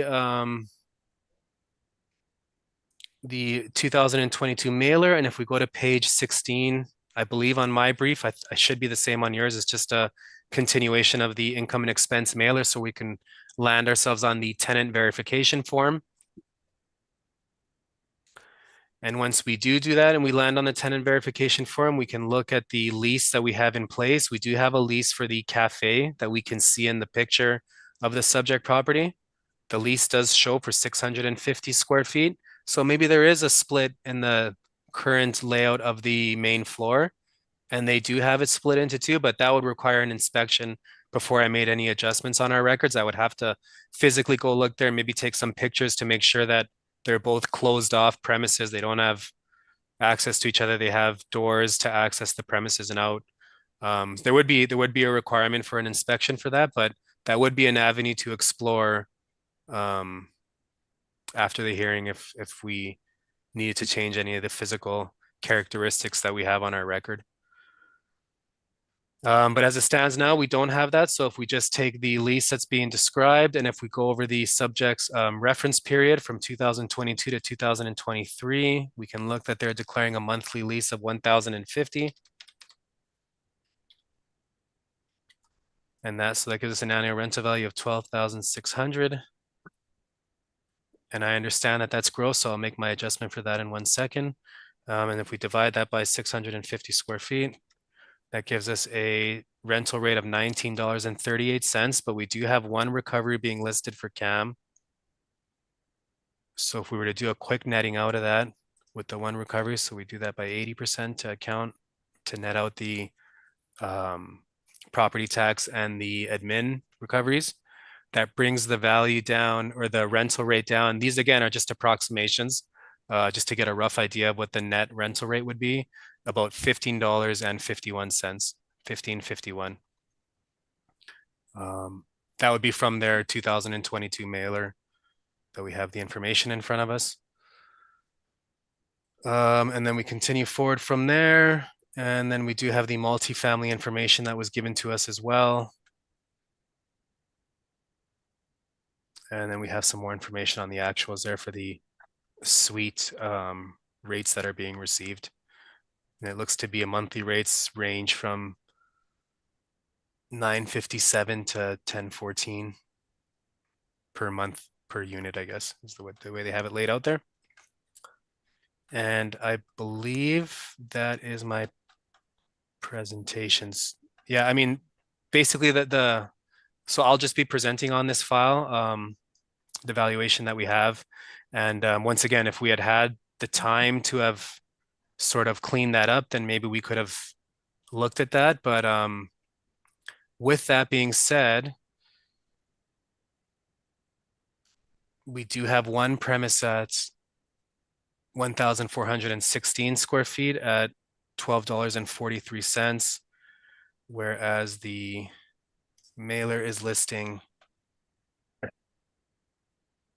650 plus 450 by the looks of it, so 1,100 square feet.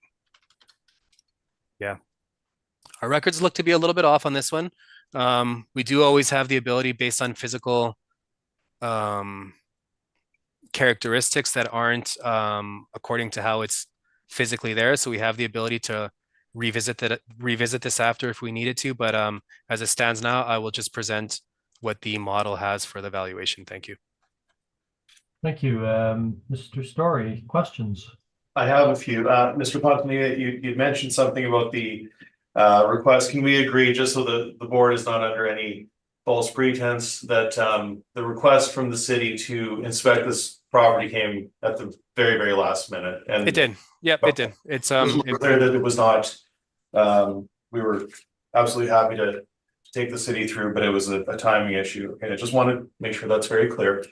Now, this is all modeled. Is that fair? That's fair to say. Yep.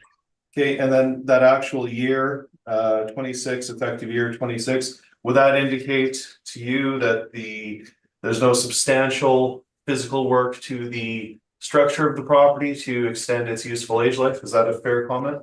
It's a fair comment. Okay. Okay. I think you mentioned a couple things. I'm going to leave them to my presentation.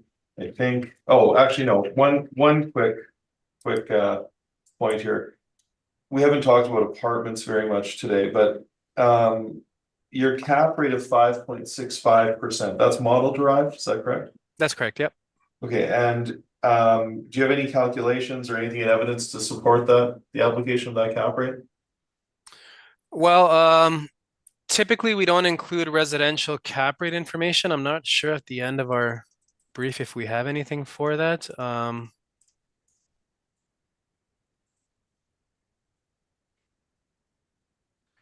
So we do have some multifamily information actually for cap rate information, and I would consider this.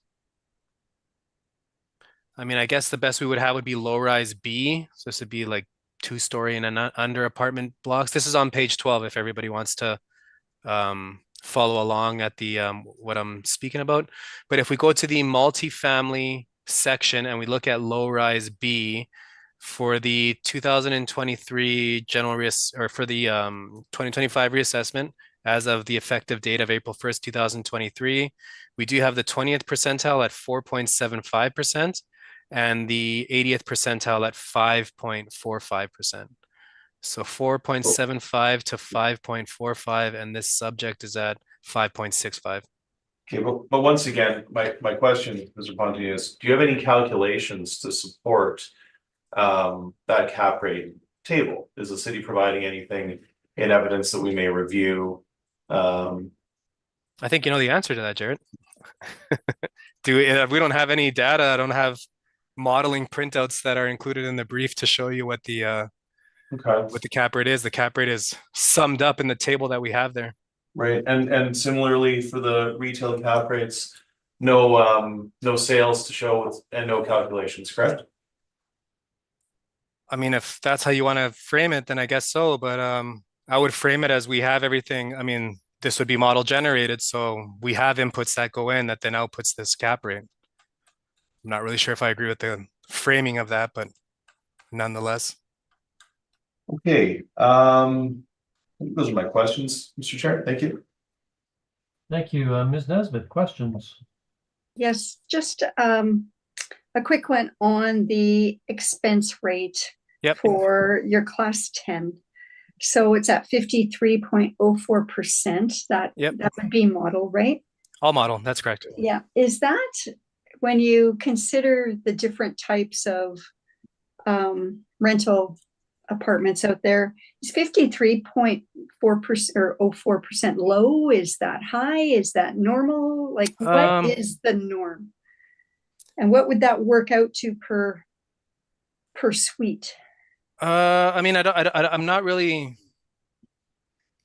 comfortable necessarily speaking about the ranges, as I don't have them in front of me. So this is just going on my experience and what I've seen. You know, I haven't seen tables like we have the cap rate tables to be able to exactly pinpoint. But yeah, from what I've seen, it does appear to be that expenses due in that 40 to 50% range. That does seem to be normal for apartment buildings. My understanding is that apartment income producing properties do have considerably more expenses and maintenance and upkeep than a retail income producing property. And so typically we see really high expense rates for apartment buildings. So that wouldn't be out of the normal to see that rate that's been applied on there. Okay. What does it work out to per suite? So we have $813.17. That's what you're wondering, the monthly rate? No, the expenses. Oh, so we have 2 suites on there. So if we look, this is simple math. It might be slightly different once we input the numbers into a calculator, but we have $10,082 in expense value that's attributed to that. Okay. 53.04%. So if you divide that by 2, 5,000. yeah, you divide that by 2. Yep, easy numbers. When you think about then apartments from a per dollar per suite, is that a lot?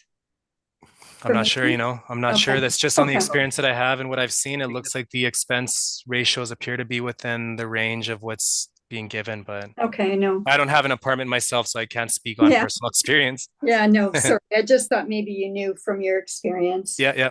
I do know that those values appear to be the range that they're at for the mixed use apartment income streams that I see. Now, bear in mind that I'm on with retail properties for the assessment and taxation department.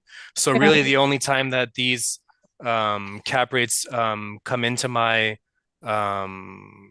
daily work is when I have like mixed use properties. Other than that, I'm not really familiar. That's why I feel a little nervous speaking too much about multifamily valuation, as it's just from the retail section. So this is just one of the property types under our portfolio. Okay, no, that's fine. I appreciate you giving me the answer that you did. Just help me clarify that in my mind. Sure. Okay, I didn't have any other questions. Thank you. Thank you. Ms. Anderson, questions? I have no questions. Thank you. Thank you. Mr. Pontanilla, the calculation of the retail stream includes a 5% vacancy loss. That's a model-driven number? Where do you see the 5? Oh, 5% there. Yes, that's vacancy loss. That's correct. And that's model-driven? That's model-driven. That's right. So it can change from cycle to cycle. So sometimes you might see it at a different rate, but all the market data indicators would seem to indicate that for this particular cycle, for the retail property types, 5% is sort of the average vacancy that's applied. Okay, would an inspection, well, I'll phrase that in a different way.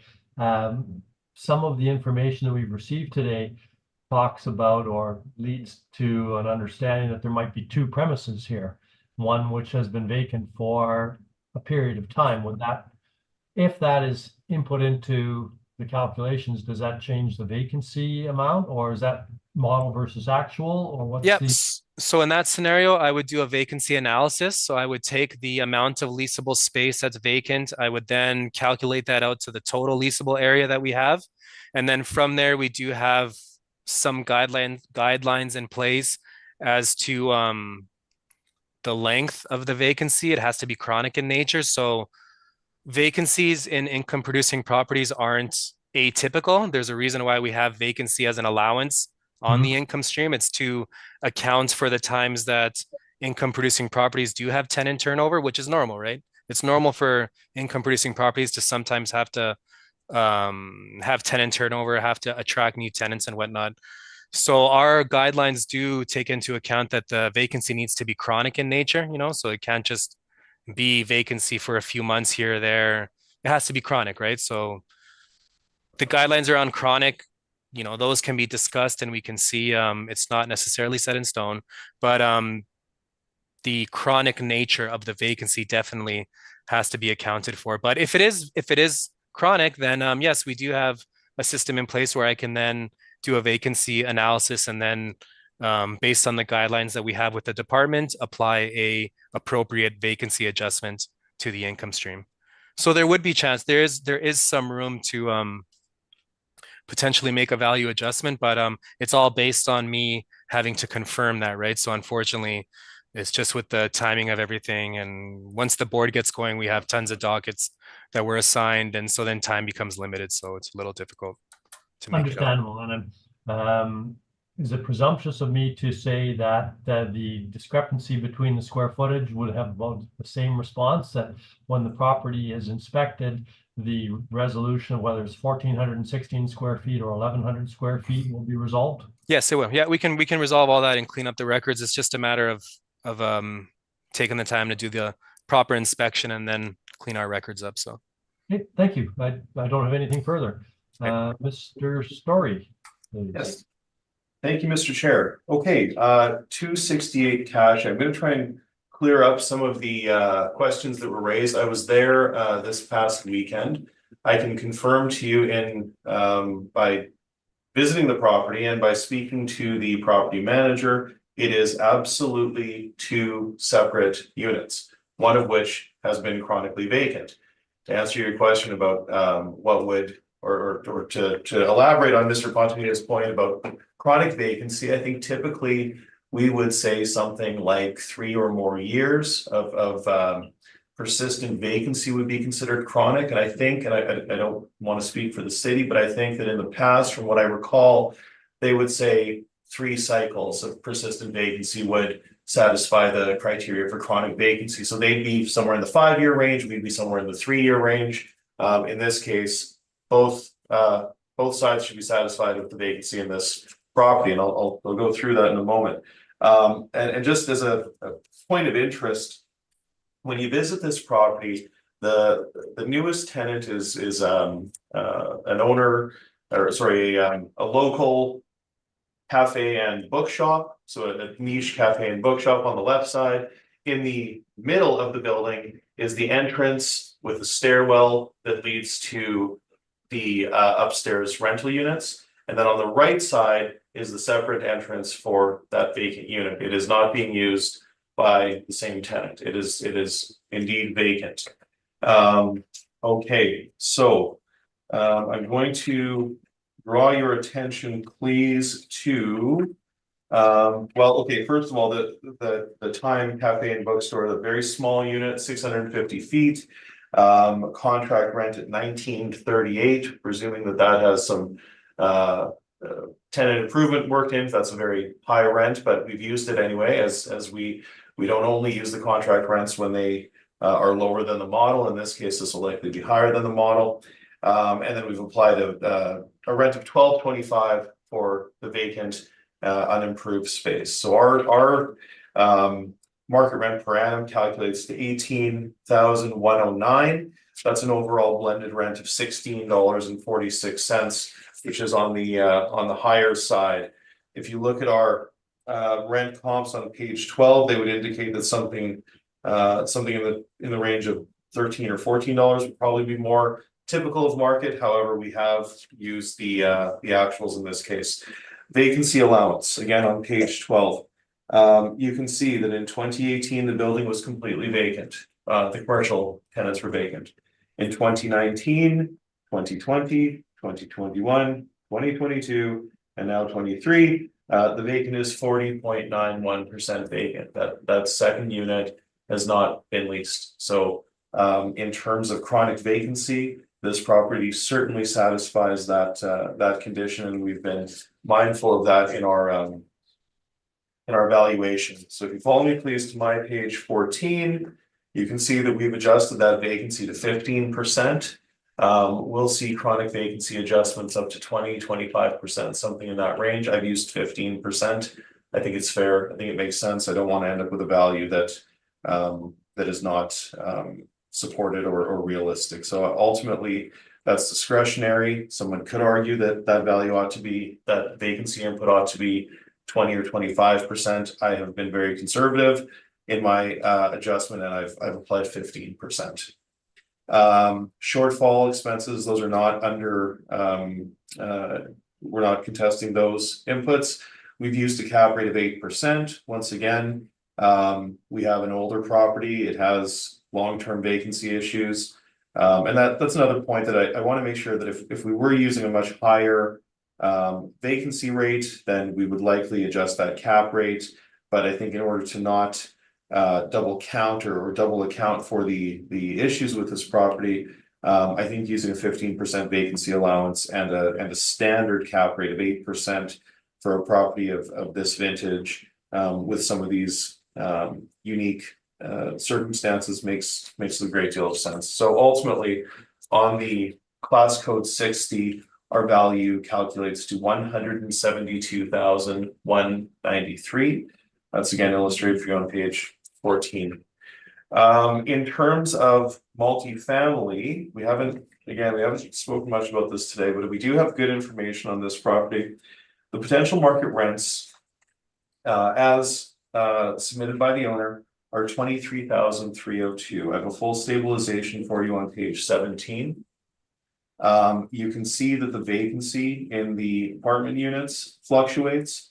Obviously, when you have a small number of units, your proportionate vacancy is very difficult to maintain at a market rate of say 3%. Typically, we would see apartments running vacancy and bad debt and collection loss, typically in that 3% range. I've adjusted it to 5%. That's typical practice when we have an apartment. Now, I hasten to call this an apartment. It's not. It's a commercial property with 2 rental units in it. But for the point of our exercise, I have used a 5% vacancy. I do recognize that there's some extra income that comes by way of parking. So my effective gross income is $23,339. The city's model is $19,009. We have expense data. Expenses are combined with the next property that we'll talk about on Horace, which is the neighboring property. They're very similar. They both have main floor retail and then a couple of rental units on the upper. And you can see that the expenses, when combined, are typically running at about $30,000. So we see from 21 to 38. I think that's a little high. So I've capped those expenses at 65%. I think that makes sense. That's sort of a standard practice for us.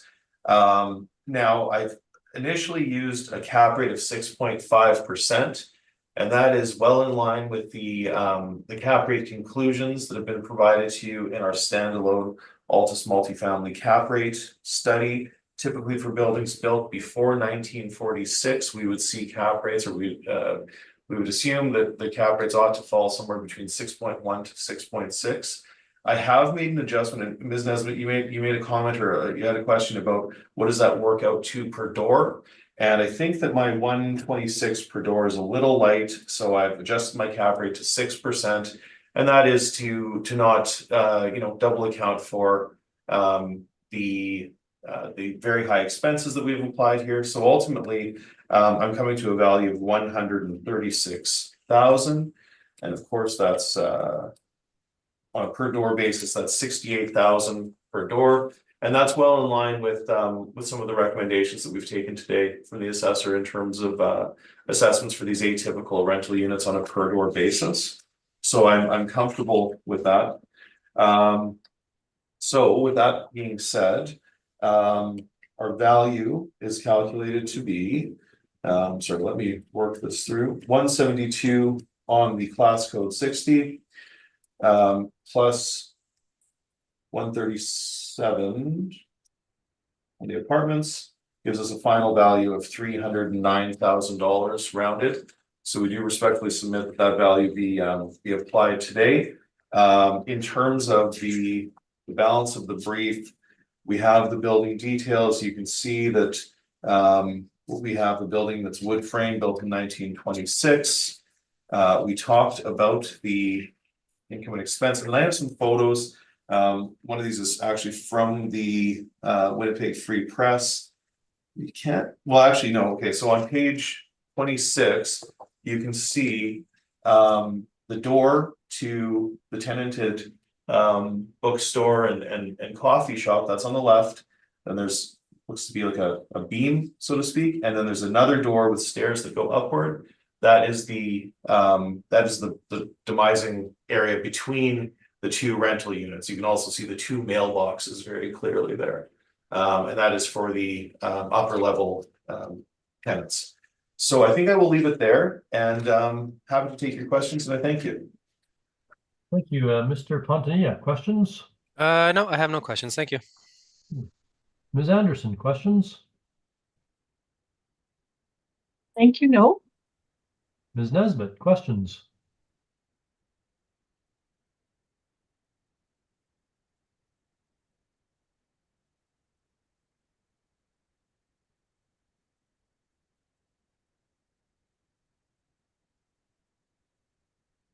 I was muted. I'm sorry. I thought you were thinking deep thoughts. No, sorry, I Oh. do have no questions. Thank you. The only question I have, Mr. Story, is with respect to attempting to reconcile the discrepancy in the square footage. You've been in the leased area and the vacant area. Did you happen to measure it, or how?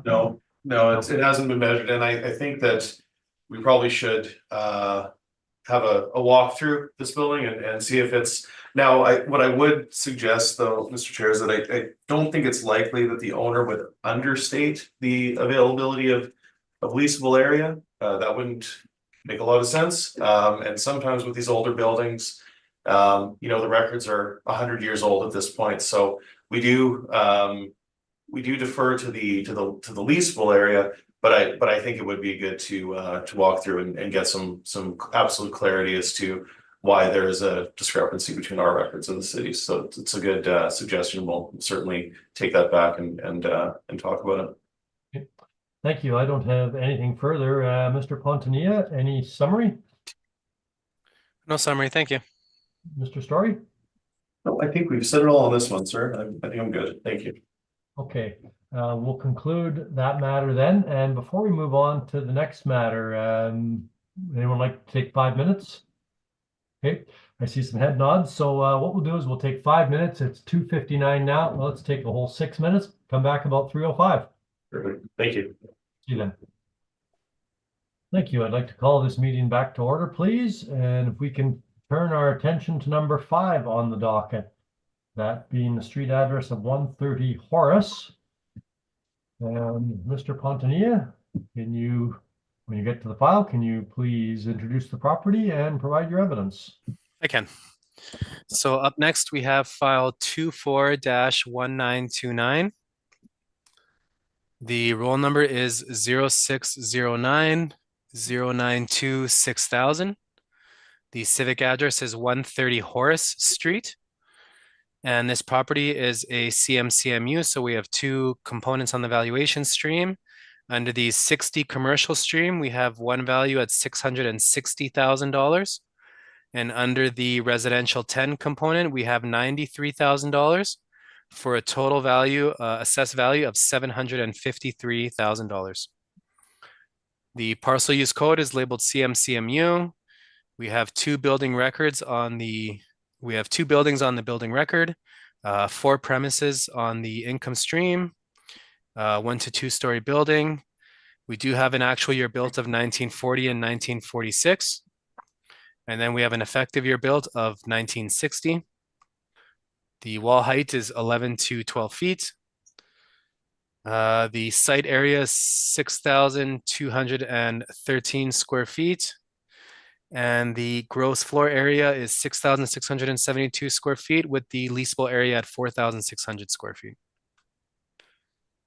On page 2, we have the pad eye view of the subject property.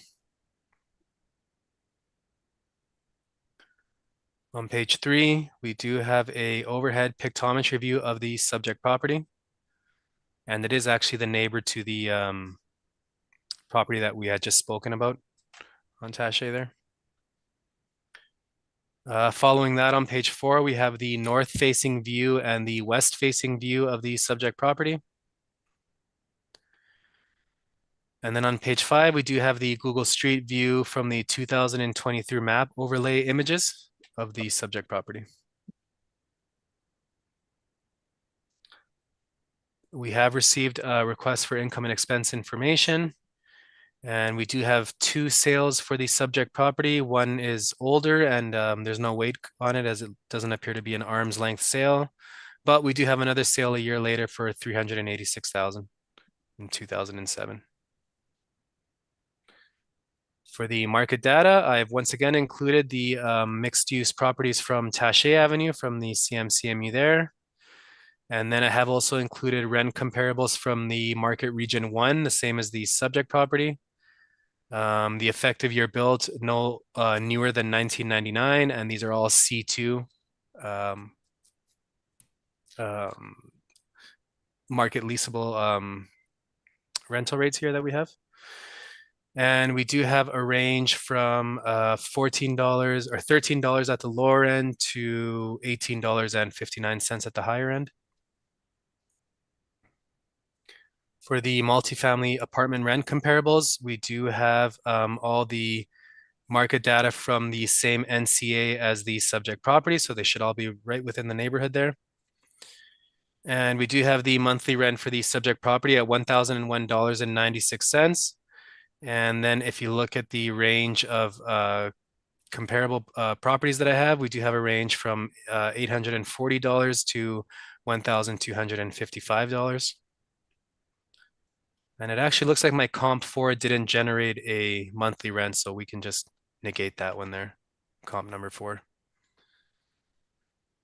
Okay, so then we move on to the valuation. So under the apartment stream, we do have one unit, one 3-bedroom unit that we do have it on our record at $1,001.96 per for the 1 suite per month, which brings us a total potential gross income of $12,024. And then from there, we do have the model parameters applied of the 2.6% for vacancy and 55.05% for expenses, which gives us a net operating income of $5,264. And then we have a modeled cap rate of 5.65% for the total value for the apartment stream at $93,000. Following that, on the retail stream, we have 3 C2 PIDs or premises that are on the stream with a range in area from 600 square feet to 3,300 square feet. And then we do have a range in rental rates from $11.22 to $11.81, which brings us to a total area of 4,600 square feet with a total potential rent of $52,260. And then from there, we do have the model parameters to bring us to a net operating income of $46,548. And then from there, we have a modeled cap rate of 7%, which brings us to our assessed value of $660,000. And then following that on page 12, we have an income value summary. So if we look at the summary for the apartment stream at $93,000 and then $660,000 for the retail stream, it gives us the overall total assessed value of $753,000. From there, we do have the cap rate information on page 13, listing all the tables and some of the more common property types for each section. And then we have some Municipal Assessment Act excerpts following that. And then we come to the subject's income and expense mailer. So we do have residential income reported at $20,025. And we do have $38,014.65 as the retail rent received. The 2022 mailer does list gross as income type. And then we do have some property tax recovery on the stream. All of the expenses do appear to be reasonable. The total leasable area we have is 2,875 square feet. And the we have 2 tenants that were listed, 0% vacancy. And then we come to the leases for the subject properties. So both of these appear to have property tax recoveries being listed. So one could say that these are semi-gross leases. And we do have the lease from the global tropical food market. So we have the first business, and then we have over the reference date period from 2022 to 2023 at 700 square feet at $1,273.40, which equals out to $15,280.80 for annual rental value. And then when we divide that by the area, we get a gross rent of $21.83. And if we take that $21.83, and since we do have a property tax being declared, we can just try to net it out roughly by 80% of the value. It gives us a rough semi-gross, a rough netted out lease of approximately $17.46. That would be for the global foods there. And then for the croissant, it looks like it's a bakery. We do have a lease from 2020 to 2023 at 1,416 square feet at $1,870, which equals out to $22,440 or $15.85 gross. And if we times that by 0.8, we get approximately $12.68 net. Once again, those are just approximations. And then if we do a blended rate for both, we do get an approximation of about $12 for the entire building per square foot on the retail component. And then for the apartment component, there was a question for this one that I was hoping to get some information on from Jared, but I guess again, we ran out of time to kind of get the details on this, but there is a discrepancy as the multifamily unit in the mailer is being declared as 1 2-bedroom unit at $1,000 per month. We have in our system 1 3-bedroom unit on record. So the city has on our record a 3-bedroom suite, but the 2022 mailer is declaring a 2-bedroom suite. And the reason why I bring that up is because there could be a difference in the generated value for the apartment stream between a 2-bedroom unit suite and a 3-bedroom unit suite. So that was a little bit of a discrepancy when I was doing my analysis that I was hoping to get a little more information on, but just due to the time constraints that we have, I guess, we didn't get a chance to settle that out. But that was one area that I just wanted to bring your attention to, that I did notice a discrepancy when I was doing my analysis between what's being declared and what the city has on our records. With that being said, I can't speculate at what the rate would be per for that 1 suite per month, as that would be model generated. So I would have to change the characteristics on the record for that so that the model could then generate what it would consider to be the appropriate suite value for that apartment suite. And we can see there that that takes us to the end of my presentation. I believe I have nothing else to offer. Thank you. Thank you. Mr. Story, questions? Yeah, just quickly, and Mr. Pontonio, it is a 2-bedroom, but you know what, I'm at 90 and you're at 93, so I think we'll leave that alone. That's fine. I think we're close enough. Now, I'm guessing, now you haven't visited this property at any point, is that fair? That's fair. That's correct. Okay, did you have a chance to review the past income and expense mailers that were submitted to the department? For this analysis, I haven't. I just looked at the 2022 year. I only asked because of the vacancy. You mentioned something about the rent per foot, but our potential, I'm higher than you, so presumably that's not going to be a point of contention for the city. I think those are my questions, Mr. Chair. I'll leave the balance of my comments for my presentation. Thank you. Thank you. Ms. Nesbitt, questions? No, I have no questions. I think my questions will come up once I hear the applicant's evidence. Ms. Anderson, questions? No questions, Mr. Chair. Thank you. I have one question with respect to the income and expense mailer that you've included, Mr. Pontonia. Yep. The retail leases for Global Tropical Foods, the numbered Manitoba Company and Le Croissant. Yep. Total 4,236 square feet or 364 square feet less than what the city is noted at 4,600 square feet. Is there any explanation for the discrepancy? Let me see here. Or have I missed a unit somewhere? Let me see. So we have so you're referring to on the retail stream, I guess. We have 4,600 square feet. Yep. And then if we look at the declared. Page 16 of your brief. Yep. So we have two. Let me just do a quick calculation here. So it looks like we have 2 for Global Foods. So that's just 1, but it's just given over a step up, it looks like. And then it also would look like the Croissant is the same because they both have the same leasable areas.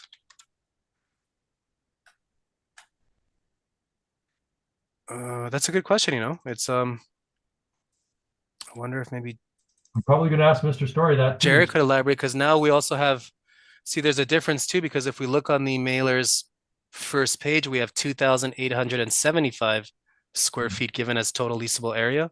Right. But then if we add up the 7 and the 1,400, we get 2,116.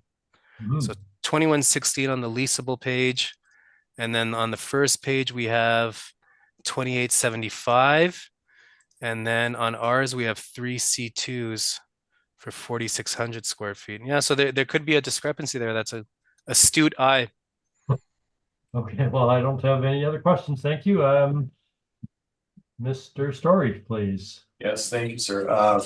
Well, it's top of mind. Those the leasable area and the leases do not indeed reconcile, and that is because the premise area that is leased by the 2 tenants are smaller than what is actually there. We have accounted for that by applying the net rental rate to the balance of what is left. So basically, I believe it's storage area in the back. It's not the front of house, but it would not be appropriate necessarily to not apply some rates. So we've reconciled it by applying the same rental rate across the entirety of those premises. So that's how we've reconciled it. However, it does cause something of a distortion when we're looking at what the owner is actually achieving. But ultimately, I think we're within range. But that was a good observation, and we do need to perhaps actually physically measure this property to ensure that we're doing things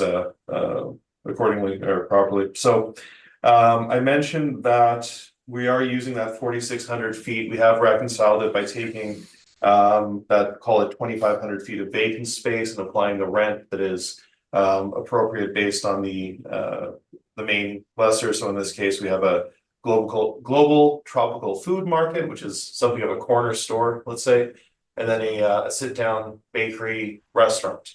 I was at this property on, I think it was Saturday, but I've been there the last week. Ultimately, our market rent per annum is slightly higher than the city's. So I think that should be fine for the purpose of our discussion today. Where we do have a bit of a concern is on the vacancy. Now, in this case, once again, I asked Mr. Pontigny if he had the opportunity for the purpose of this exercise to review the historic INEs, because if you follow me on page 13, you can see that from the period from 2018 to 2022, there was reasonably high vacancy, very similar to the neighboring property. And I also know from handling this property in past cycles that there was also a great deal of turnover through the years. So they've not had what I'll call a stable tenant roster in this property. That may have ameliorated now, but we are certainly considering the performance up to and including the reference period. So with that being said, we've adjusted the vacancy in this case to 10%. I think that makes sense. You'll recall in the previous property where there was persistent vacancy, we went to 15. I think 10% is fair. That's 5% would be market, 10% makes sense given the history. And we've also applied what I'll call a standard cap rate for this style of retail in a building of this vintage at 7.5%. And again, I'll ask that my comments regarding our standalone retail cap rate study carry forward, but we feel very comfortable with the resulting value of 568,729. Once again, that's 568,729, and that's based on a market rent per annum of 52,548, which blends to $11.42 per foot. Again, shortfall at $7 per foot is not in dispute, and the allowances of 3% overall are not in dispute. Similarly, our NOI then becomes 42,655. Once again, capitalized with a 7.5% cap rate gets us to $569,000. On page 17, we've provided the rental unit as an adjustment. Now, it is a 2-bedroom. It's leased as a 2-bedroom. However, there is some extra space that I believe they use for laundry or some such thing, and it may be considered a legal 3-bedroom. So I'm not disputing the assessor's 93,000. Again, I'm at 90 in my workup. So ultimately, I've supported a value here of 659. I'm happy to go to 662 if we're to adjust that class code 10 up to 93,000. We're absolutely fine with that. The main point of contention here, of course, is the commercial revenue stream. So we do respectfully submit that stream not exceed 569,000. I think those are my questions. This again is very similar to the neighboring property. Condition wise, it is in better shape. The bakery is quite nice and new and whatnot. So I think that half point on the cap rate between the two properties makes a lot of sense. So I will leave it there, and I'm happy to take your questions.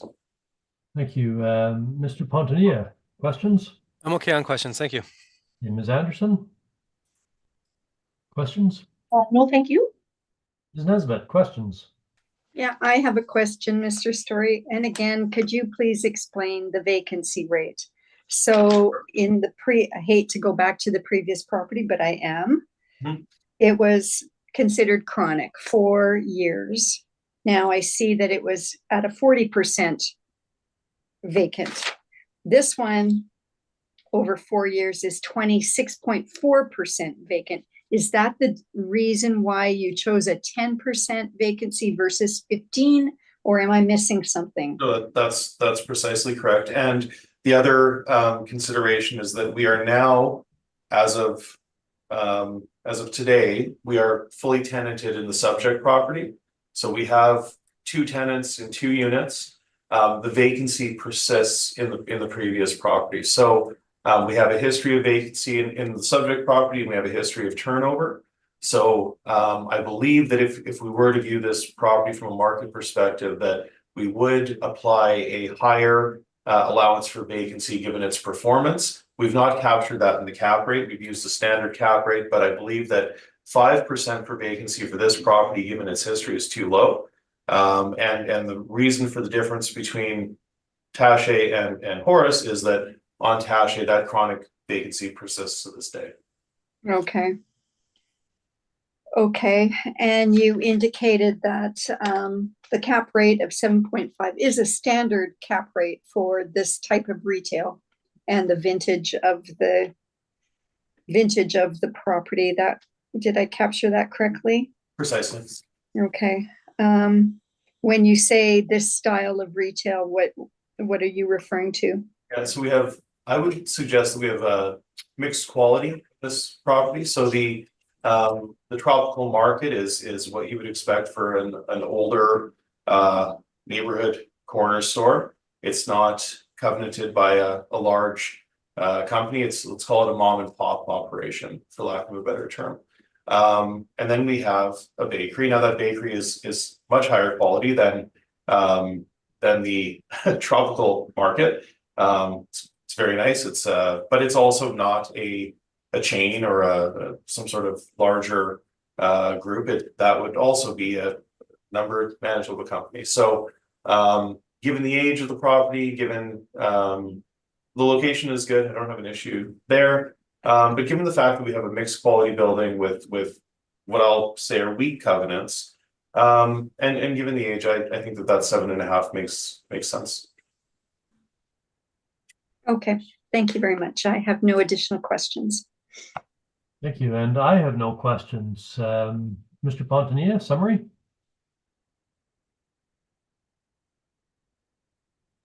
No summary. Sorry, I just mic'd myself there. Mr. Story, any summary? No, not for this file, Mr. Chair. Thank you. Thank you. Then we'll conclude that matter and move on to the next, number 6 on the docket, that street address 161 Stafford. And if Mr. Pontanilla, you can open your file, introduce the property, and provide us your evidence, please. Yep, I'm ready to go now. So up next, we have file 24-1444. The roll number is 0203 023 3100. The civic address is 161 Stafford Street. This is a mixed-use property, so we have 2 valuations, and the residential component is valued at $845,000, with the commercial component valued at $1,987,000, for a total assessed value for 2025 of $2,832,000. So as previously mentioned, this is a mixed-use CMU building. We have 3 building records on file, 28 premises on the income stream, so it's pretty deep, and 1 to 3 stories for the number of stories on the subject property. For actual year built, we have 1910 and 1955, with an effective year built of 1955, and the wall height ranges from I don't know about a foot, but up to 13 feet for wall height. And then the land area is 12,426 square feet. We have a gross floor area of 29,306 square feet and a total leasable area, of 16,628 square feet. On page 2, I do have the pad eye view image of the subject property. On page 3, I do have the pictometry overhead view of the subject property.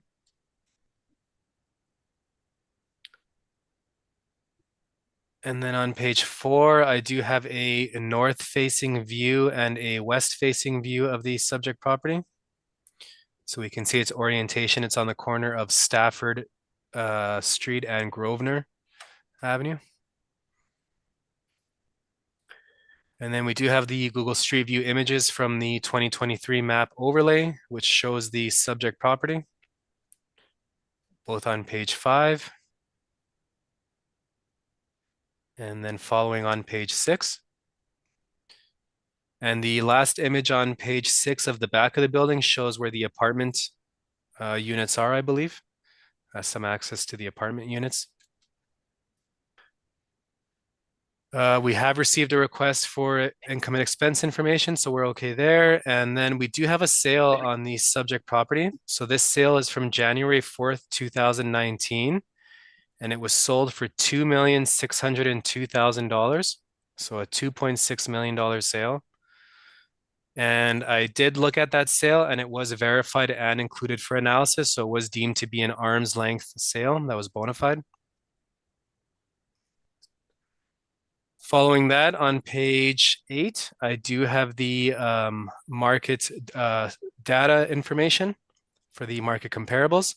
So I do have the CMCMU leasable rates that we're familiar with by this point from Taché. And then for my general market information, I did include from the market region 7. So that's the same as the subject property. No building was newer than 1999, and they were all designated C2 commercial spaces. And we can see the leases range from, I believe it's $14, it looks like $14.02 at the lower end, up to about $26 roughly at the, yeah, $26 at the higher end. So there's a range there. We do have the information for the multifamily component of the subject property. So all of these comparables again are from the same NCA as the subject property. So they should all be within the neighborhood. And we have the subject property valued at $1,032.05 per unit. And then we have our market data indicates a range from $862 at the lower end up to $1,537 at the higher end. So following that now, we can get into the actual valuation for the subject property. So under the apartment stream, we have 7 suites on record, 2 one-bedroom suites and 5 two-bedroom suites for a total of 7 at $1,032.05 per suite per month. So that gives us a total potential gross income of $86,692. And then from there, we do have the model parameters in place for vacancy and expenses, which brings us to our net operating income of $41,850. And then from there, we do have a modeled cap rate of 4.95% applied for a value of $845,000 for the apartment side. And then following that, we do have the evaluation for the retail components. So as mentioned, there are a lot of premises on the income stream. And we do have areas ranging from about 150 square feet on the lower end up to, on the main floor, up to about 1,540 square feet. And then we do have some basement area also that's been included for the total of 16,628 square feet. That gives us a total potential rent of $177,742. So just quick math here, if we do a blended rate, 177,742, and we divide that by the total area we have on file, we get a blended rate of $10.69 per square foot. And then from there, we do have the model parameters in place. So we have 5% for vacancy, 3% expense, $7 shortfall, which gives us a net operating income of $157,969. And then from there, we have a modeled cap rate of 7.95%. And that gives us a total value for the retail component of $1,987,000. And I would like to offer a recommendation for this file. So after my review of the subject property, I had left the retail component as it is. So we still have the same total potential rent of $177,742, which was then capitalized by 7.95%. And then that gave us our value of 1,987,000. So the retail component stays the same. In this scenario, what it was deemed after review was to adjust the cap rate for the apartment stream. So in this scenario, we have kept the valuation the same in terms of the monthly rent per suite at $1,032.05. We went through the same valuation for the model parameters for vacancy and expenses. So the net operating income should be the same, but the cap rate was actually increased from model. I believe that was 4.95 to 5.55%.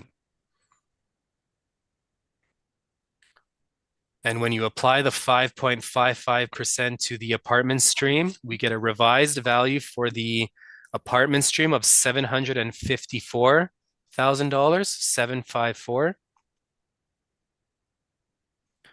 And then the revised assessment would be for $2,741,000, $2,741,000.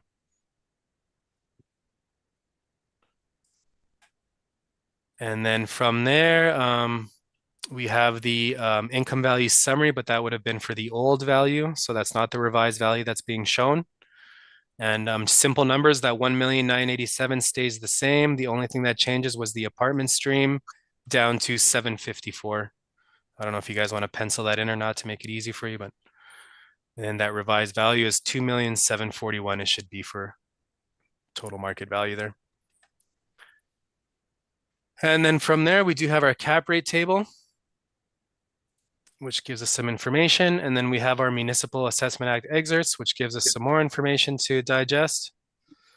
And then it does take us to the income and expense mailer for the subject property. So if we looked at the subject properties mailer, we do have 2022, the mailer list gross as income type. Let me just make sure I'm looking at the correct one here.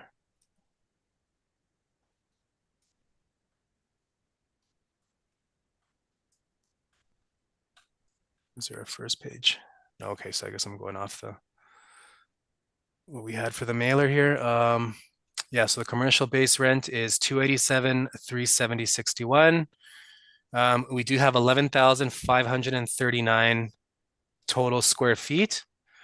So I do understand that it's being declared as gross. So the blended rate for the area is $24.90.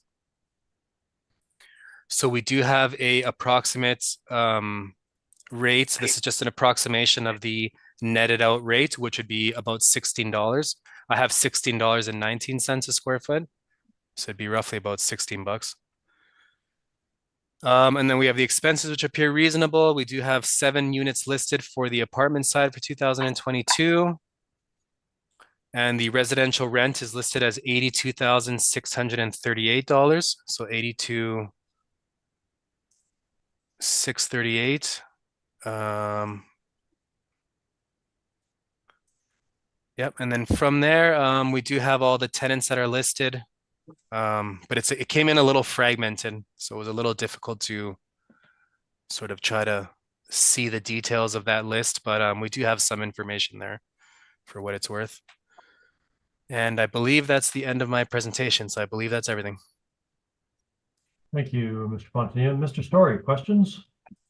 I have a couple of questions, Mr. Chair, and I will, just for the sake of expediency here, we've reviewed the 754 on the residential, and we're comfortable with that. So we'll accept that, and I'll limit my questions to the commercial space, please. Thank you.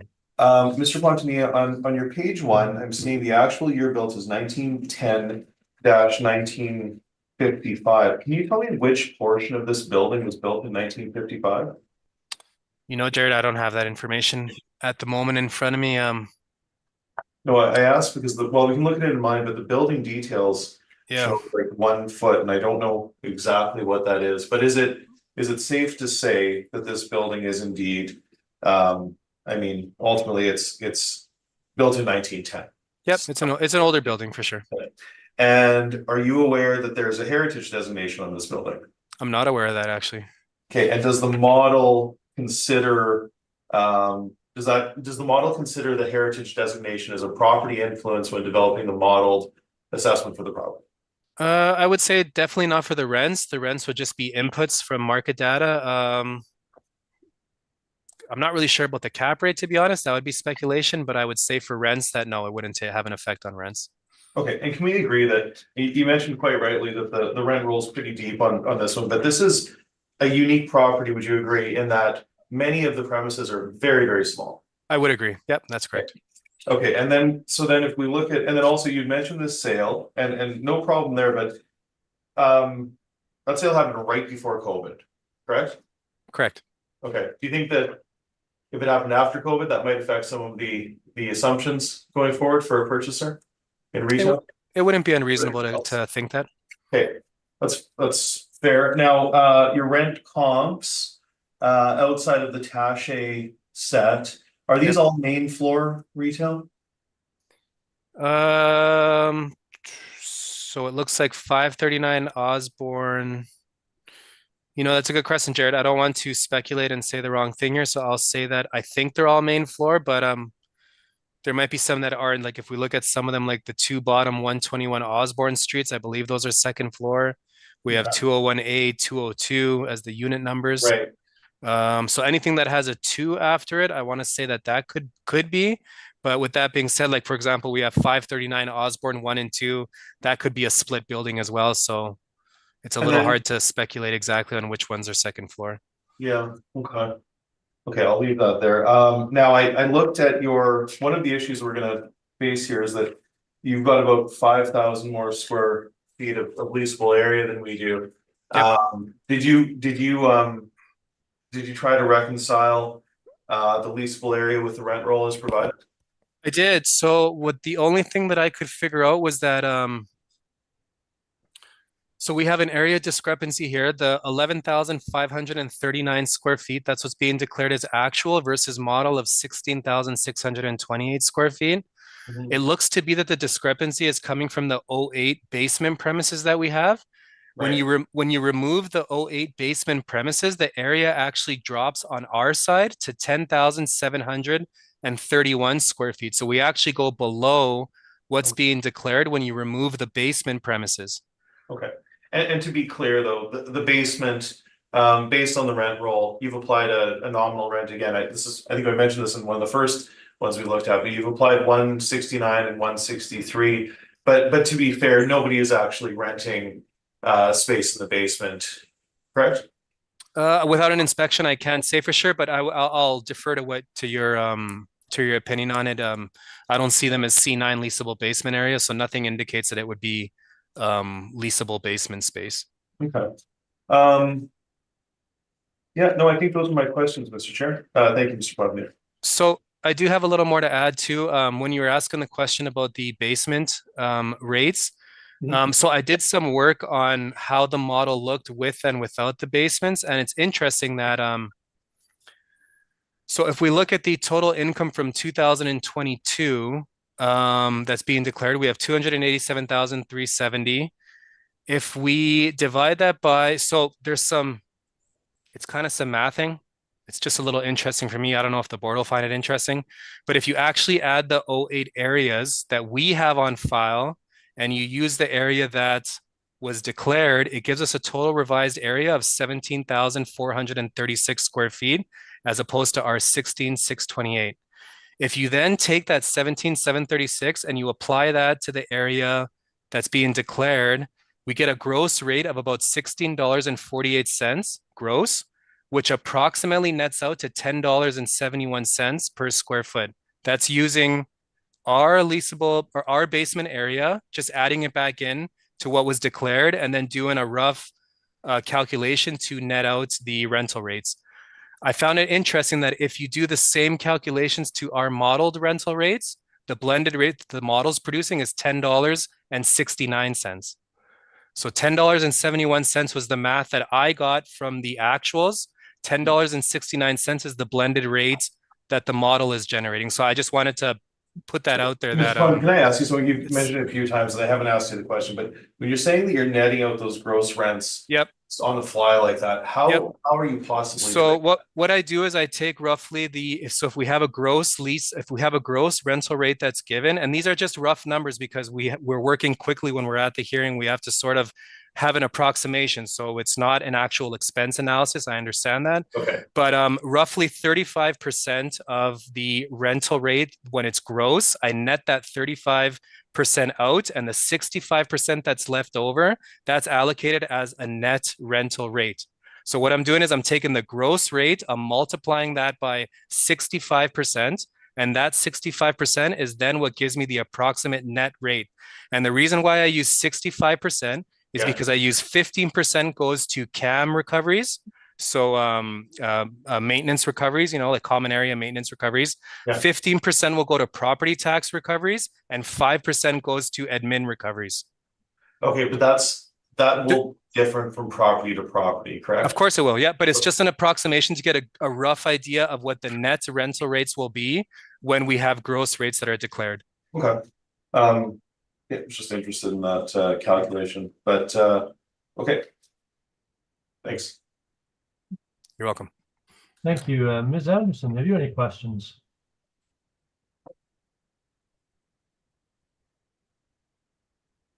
Thank you, Mr. Chair. I do actually just have one question for my knowledge, please. Sure. Mr. Story intimated that this building has heritage status, and you were not sure if it does have heritage status or not. If it did have heritage status, would that come into play? Because I don't know. Could you please help with that? So I haven't dealt with too many heritage buildings to know. I think that typically the heritage status of a building, again, this is just from my understanding, so it might not be correct, but heritage buildings typically are a lot older buildings, right? The structures, that's why they're heritage, hence the name heritage, because they've been around for a long time. Cap rates are calculated based on actual year or effective year builds, but those have an effect on the cap rates. So I don't know if we have a heritage specific adjustment that's made on the valuation stream, but all heritage buildings are older buildings by designation. So the cap rates that are being applied should capture the age of the building, right? So in a way it is being captured. It's just not being, let's call it a double counting of the challenge, let's say, or the hamstring that the property has when it does have a heritage designation. So that would be probably about the best that I could give for some clarity on that. Because I don't really think, I've never seen in my experience, I've been in the department now for going on 7 years. I can't think of one time I've ever seen a heritage adjustment, right? It's just something that's a designation given to buildings for how they can then be used and not used. And I do understand that that has ramifications on the usage of the building. That's another conversation. But just strictly in terms of the cap rate that's being applied, I don't think that there's really an effect for heritage. It would just be for the age of the building. The age. Thank you for that explanation. That's it, Mr. Chair. Thank you. Thank you, Ms. Nesbitt. Yes, and I'm sorry to do this, but I'm circling back to no worries. Leasable square foot. Yep. So your model shows 16,628, and that does include the basement? It does include the basement. That's correct. Okay. And then the 11,539, which you pointed out from the INE, that does not include the basement, correct? It doesn't appear to include the basement. It appears to just include the leasable areas Just the leasable. on the main floors, yeah, and maybe the second floor if there is some, but. Okay, and you in your model have just given that leasable area a very nominal rate. I just wanted to make sure. Yes. I understood that properly. Yep, that's correct. Okay, thank you for that. And it is normal practice to give the basement piece a very nominal rate, recognizing that it does add some value as whatever it's being used for? Yes, that's correct. So we don't always value basement spaces. Like it can be on a case-to-case basis based on the quality of the basement. Is it fully poured in place foundation? Does it have a gravel floor? Does it have some of those have those really old oil floors that they oil their basements down. What are the wall structures like? Is there a bathroom in the basement that the employees use? Do the employees use the basement as a an employee lunchroom, for example? I have seen some of those that take place. Does the basement have a conveyor belt that takes product to the top main floor? I have seen that as well. So those do exist in the city. So some of them do, again, it's a case by case. Like some of them, like when I said the conveyor belt, if it has a lunchroom, if there's basements that the employees use, those do have value, right? They have a supporting value to the business operations. And from that perspective, we have to put a value on the space because it's there. We have to value it, right? But again, it's a case by case. Like there can be times that I've seen where it's literally four walls and a ceiling, like it's very small. Maybe the employees are putting their bikes down there, but they're not doing anything else. Like it's just a mechanic room where there's just a furnace down there or something, right? From those perspectives, you can see doesn't really have any value. We can sometimes remove those from the income streams. So sometimes you might come across that where an assessor has deemed that there's just no value on the basement. So there's a practice that there is precedent in place to value or not value the basement, but it's a case by case scenario. In this scenario, for me to just take the value completely away from the income stream would require an inspection, some pictures for our records. There's a couple more steps in place besides just taking the basement out. But Yeah. for what it's worth, we have a nominal rate on there. I see that. $1.69, $1.63. Yeah, But very it's still well. something. I do understand that it's still something. Yeah, So. for sure. Okay, and when was this property last inspected by? So I haven't gone to see it myself. Our notes in our system, the only notes that I kind of highlighted for myself was a note in regards to the arm's length sale that took place in 2019 for $2,602,000. The note just indicated that the sale was arm's length open markets. And that there was a market value appraisal as well, indicating a value of $2,602,000. Okay, that's great. Thank you very much for that. Thanks. And I don't have any additional questions. Thank you, Mr. Story. Yes, thank you very much, Mr. Chair.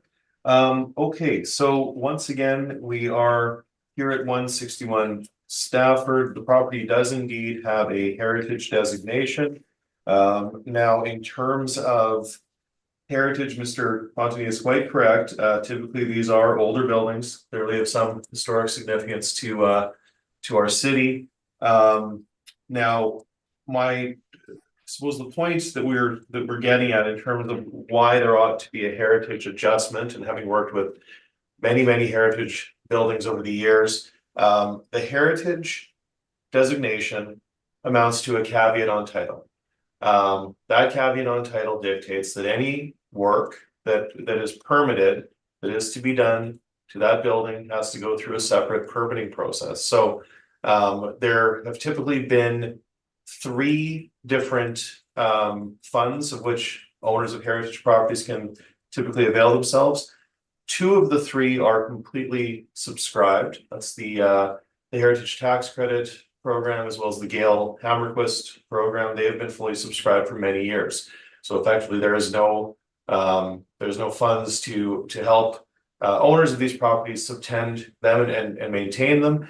But there are restrictions. There are restrictions as to what is permissible in terms of permitted work. And again, the suppliers and contractors that you are permitted to use are dictated through the heritage bylaw. So it has practical ramifications. And I want to be perfectly clear, I'm a big supporter of heritage, but we do have to consider that the cost of maintaining our city's heritage is typically borne by the owners and is not there's not participation by the city in that regard. Now, there is a newer program that has come out, but that is for typically vacant or underutilized heritage, and that's a TIF program, but that would not have application here. So when we talk about adjustments to our capitalization rate, certainly age is one factor, but age is a factor with every property.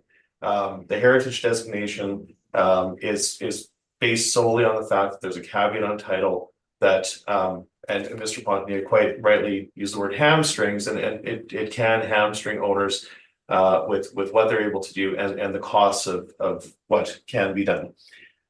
In the past, there was a grading system for heritage. So there was grades 1, 2, and 3. That has changed, and now they don't apply a grade, but rather they talk about something called CDEs, or character defining elements, and these are the elements that are not to be changed. In this case, with this property, the facades cannot be changed, and there are interior skylights in the stairwells, and those are not to be altered in any fashion. So those are the character defining elements of this property. I've not inspected it, unfortunately. I can say though, that though we did apply a nominal rent to the basement in the restaurant that we looked at earlier, for a property such as this with many tenants, if there is any use of the basement, either that would typically be rented out as storage, or it would be included in the rental rate. So I think even if it is a nominal rate that's being applied by the city, I think it would be tantamount to double counting. So we have not included any rental rate for the basement. We've simply reconciled the leasable area with what has been presented on the rent roll, and you can see very clearly that that any discrepancy is coming from the application by the city of the basement. We've not done that. Our rent, and indeed they are all gross rents, but they do net out to about $13.38 per foot overall. Again, these are unique spaces. They're typically very, very small. We have spaces up in this property that are 152 feet. We've got one that's 105 square feet. This is a very, very small rental area, as you can imagine. 100 feet is, well, you can imagine what 100 feet looks like. Now we've looked to other properties in the vicinity, and you can see that market for larger spaces should be somewhere in that $16 to $17 range. But given the fact that these are upper level, smaller tenants, leasable areas, premises, they do appear to command a lower rent. And the other issue that we find is that older buildings are typically less efficient, so the expenses are typically higher. So ultimately, this makes sense. So we're using a market rent per annum of $154,440. If you take out the basement, we're only really about $10,000 apart from the city. So that all holds together quite well, I would suggest. Now we apply an adjustment to the income stream based on, again, the caveat on title that comes by way of a heritage designation. In my original submission, I had applied an 8.5 cap. I think that's a little bit too high. I think 8% should be where this property should fall. It had it not been applied a heritage designation, but because it has, I will adjust that adjustment to a quarter basis point, or 25 basis points, so a quarter point. So I'll adjust that 8.5 to 8.25. And it's I think it's good to recognize that we're in a very good location. It's a nice building. It's desirable. So we don't want to over account for some of the difficulties without recognizing some of the very positive features. So ultimately, when we apply an 8.25 cap rate to our NOI of 138,278, we come to a rounded value of 1,676,000. So I will apply that value going forward. We have accepted the 754 on the multifamily, let's say, so that's fine. So ultimately, our value for both income streams comes to 2,430,000 rounded. Again, that's 2,430,000. I've included the rent roll. It is somewhat lengthy, but it does, you'll see that it does square with our application of the net market rents. And then I've included this is called the short form report for the heritage designation. That's on page 31. Page 30 confirms what I mentioned about the character defining elements, and that is from the City of Winnipeg heritage resource list. And then again, the short form that talks about the history of the building. I called it Stafford Square, it's called Grosvenor Court, so my apologies. But that is our position, so we do respectfully submit that with these adjustments, that the residential stream not exceed 754 as agreed upon, and that the new value that we've calculated for the commercial side of 1,676,000 is applied, and once again that brings us to an overall value of 2,430,000, and I thank you.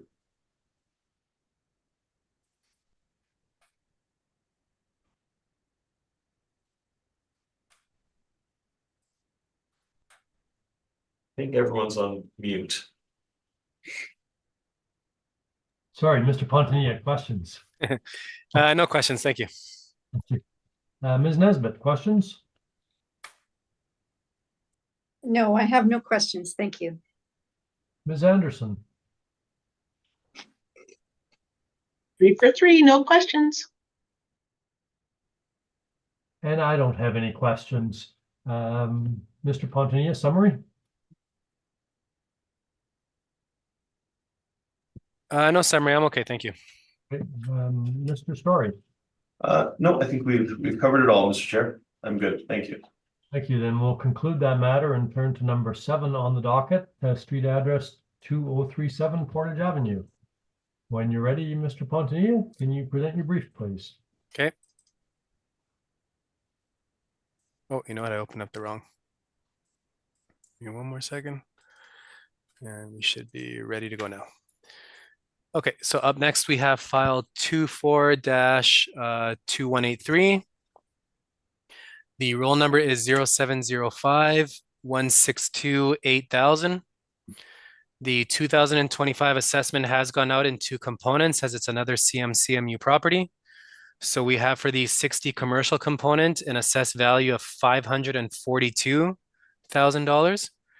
And then for the residential 10 component, we have $598,000 for a total assessment of $1,140,000. As previously mentioned, this property is a CMCMU, commercial multiple use. We have two building records on file, 2 premises associated with the income stream, and we have 1 to 2 stories for the number of stories. The actual year built is 1925 and 1989, with an effective year built of 1950 and 1989. And then we have a wall height ranging from 11 to 15 feet. We have the land area at 6,144 square feet, the gross floor area of 7,741 square feet, and a leasable area on file of 1,872 square feet. So if we look at page 2, we can see the a pad eye view image of the subject property. On page 3, we can see the pictometry overhead view of the subject property. It's right on the corner of Overdale and Portage Avenue. And then following that, we have a south-facing view and a west-facing view of the subject property. And then we do have the Google Street View images from the 2024 map overlay showing the subject property, which is a coffee shop there. We did receive requests for income and expense information, so we're okay there. We do have 3 sales on the subject property. And all 3 sales from the records that I looked at were verified, and they were deemed to be fee simple, arm's length transactions on the open market. But they're a little older in 2002, 2008, and 2012 for the sales history.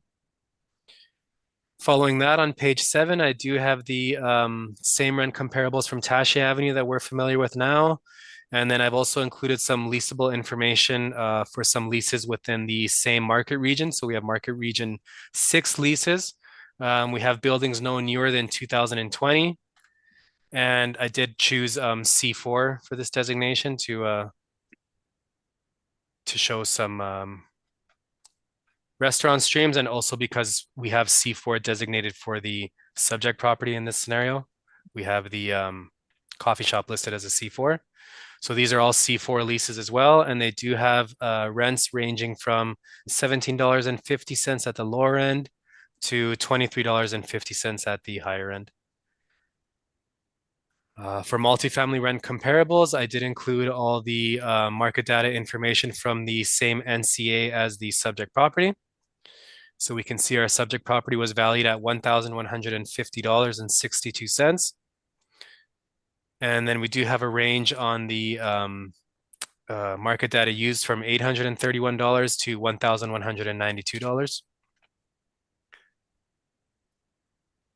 So we move on to the apartment stream. On the apartment stream, we do have 4 2-bedroom suites on the income stream. And we have that valued at $1,150, sorry, and 62 cents per suite. So that gives us a total potential gross income of $55,230. And then we have vacancy applied of 2.6%, an expense adjustment of 46.65%, which gives us a net operating income of $28,699. And then from there, we have a 4.8% cap rate on there applied, which gives us a estimated value of $598,000 for the residential component.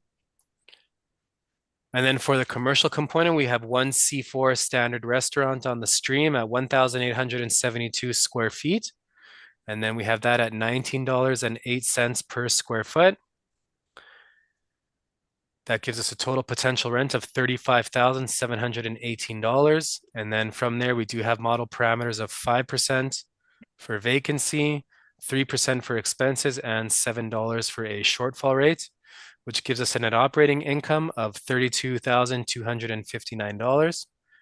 And then from there, we have a modeled cap rate of 5.95%, which gives us our estimated value for the retail side of $542,000.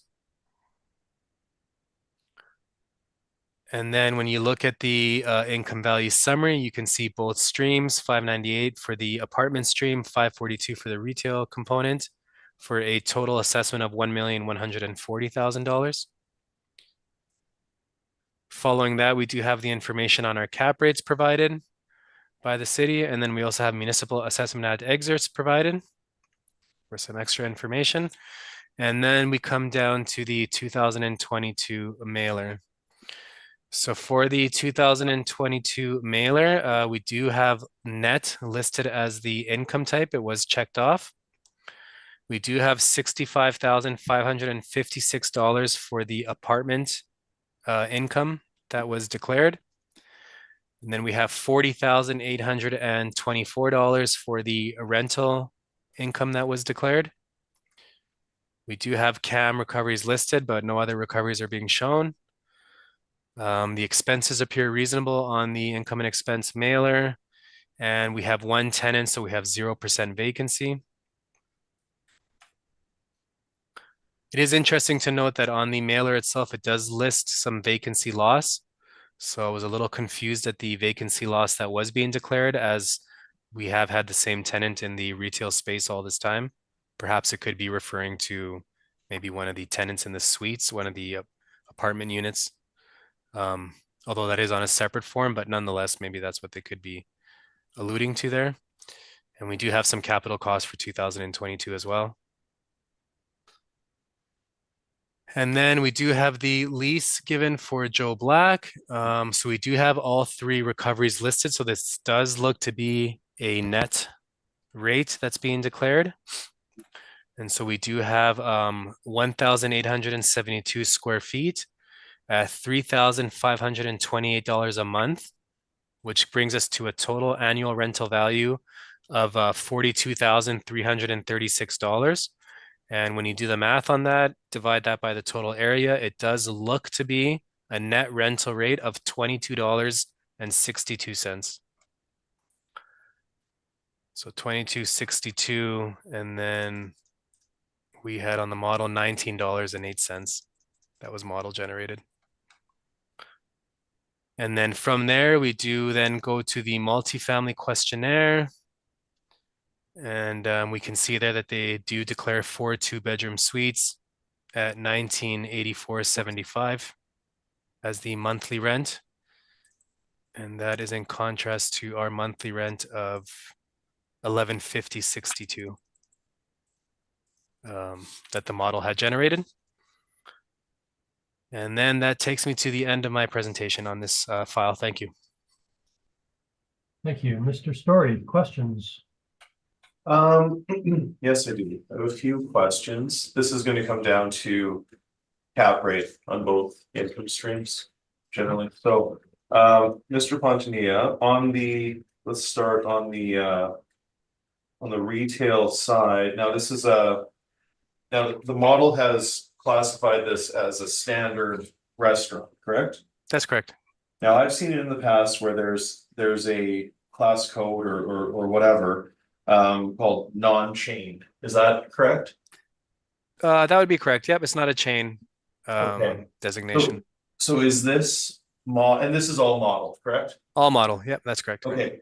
So if that class of non-chain was applied, would that change the valuation parameters? So if I'm understanding the question correctly, we actually do have the non-chain label, so to speak, designated on here. C4 is the label that we use for all what you would consider mom and pop restaurants, like owner occupied restaurants, things of that nature. They would fall under the C4 designation. So we don't have any other designation other than that for the owner occupied, let's call it. So the model isn't assuming this is a Starbucks or some such thing, right? No, we have other designations now for fast food restaurants and for higher quality, let's say, restaurants. And that cap rate of 5.95, yep, that's based on your model. And once again, there's nothing to support there's no calculations in evidence to support the retail conclusions. Is that fair? I would refer the board's attention to page 12 for any supporting cap rate information. Other than that, that's all we have in our briefs for our cap rates. I think that will do for this one. Thank you, Mr. Chair. Thank you. Ms. Nesbitt, questions? I have no questions. Thank you so much. Ms. Anderson? No questions at this time. Thank you. I have a question with respect to the location and capitalization rates.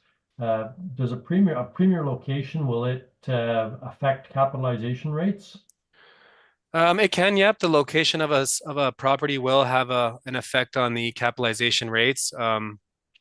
In this scenario, it does face Portage Avenue.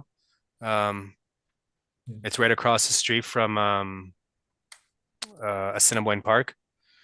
So I'm not sure if it would necessarily take in Assiniboine Park per se as like a parameter, but it would take into account, yeah, based on its location, that it would have an effect on the cap rates. Okay, thank you. I don't have anything further. Mr. Story, your evidence, please. Yes, thank you, sir. Okay.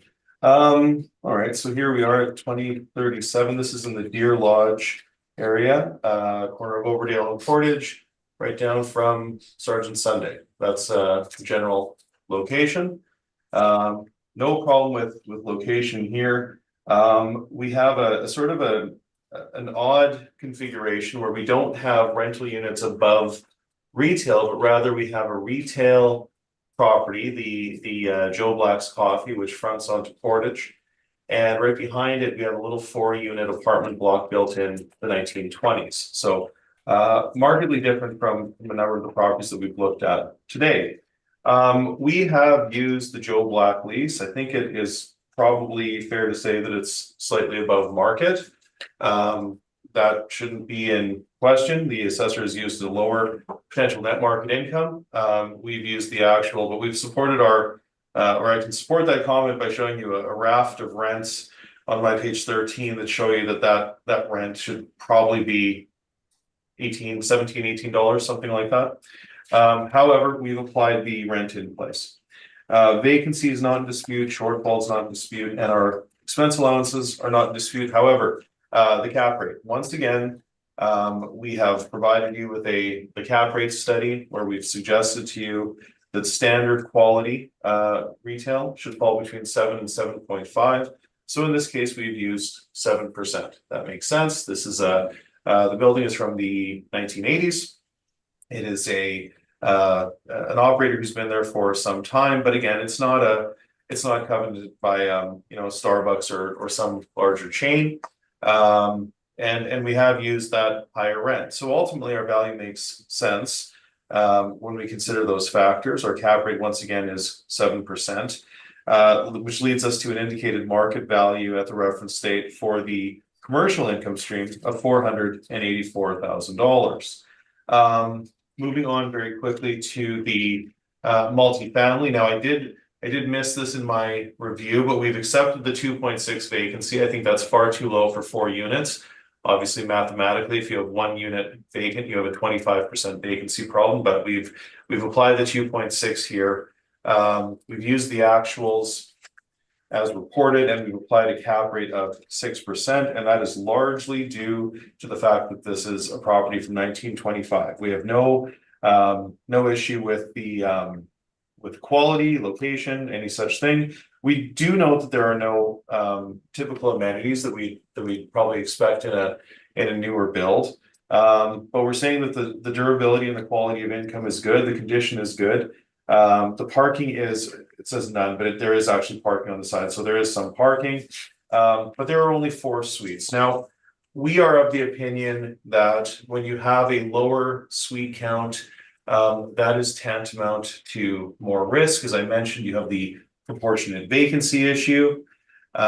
You also have a lower number of suites across which to spread fixed expenses. So a 4-unit apartment, from our perspective, is a riskier investment than an apartment with 35 units, let's say. So ultimately, we haven't made any real adjustment to the cap rate, but we are suggesting that the age and some of the factors that I've mentioned here, the size, for example, do require a higher capitalization rate than the 4.8 that's been applied by the model. So on page 18, you can see the actual rents that they're achieving are a touch higher than what the assessor is suggesting, or the model, I should say.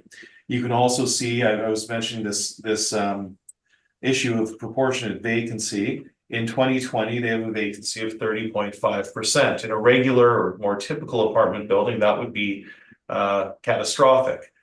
In this case, it makes sense because there are only 4 units. That average is 13.5%.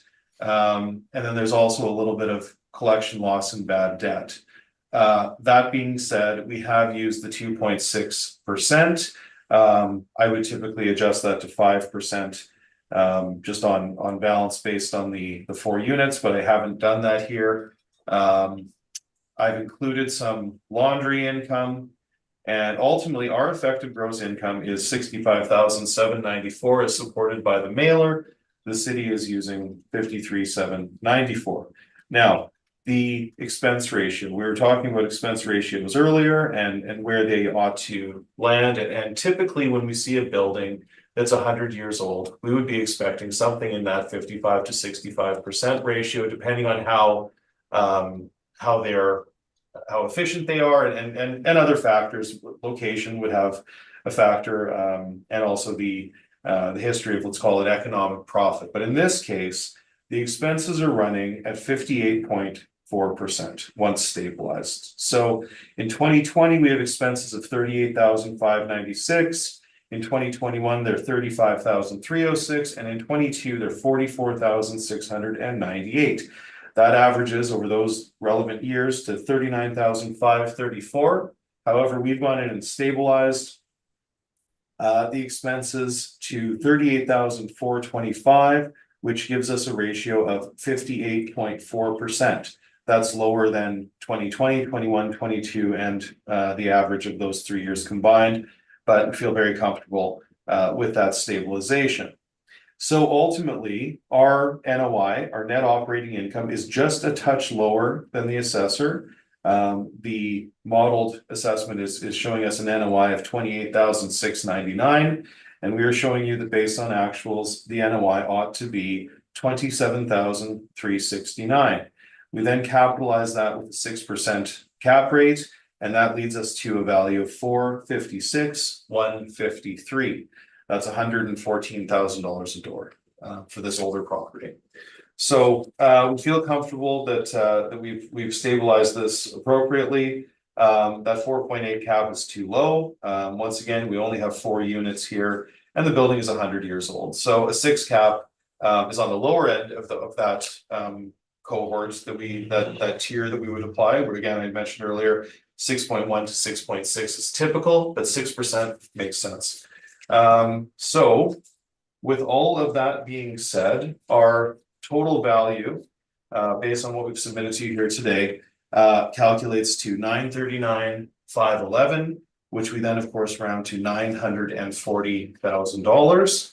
The balance of the brief includes the assessor's workup, the INEs, and I don't have the building details, but just some general supporting documents. Ultimately, we once again believe the value ought not to exceed $940,000. And with that, that's my presentation, and I thank you. Thank you. Mr. Pontonia, questions? Yeah, I have no questions. Thank you.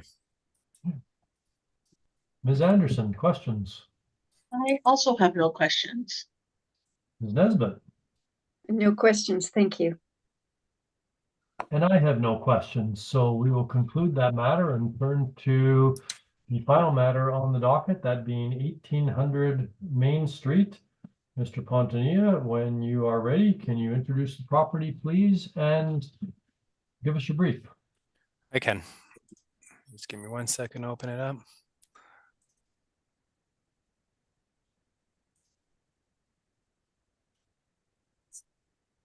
Just about ready to go.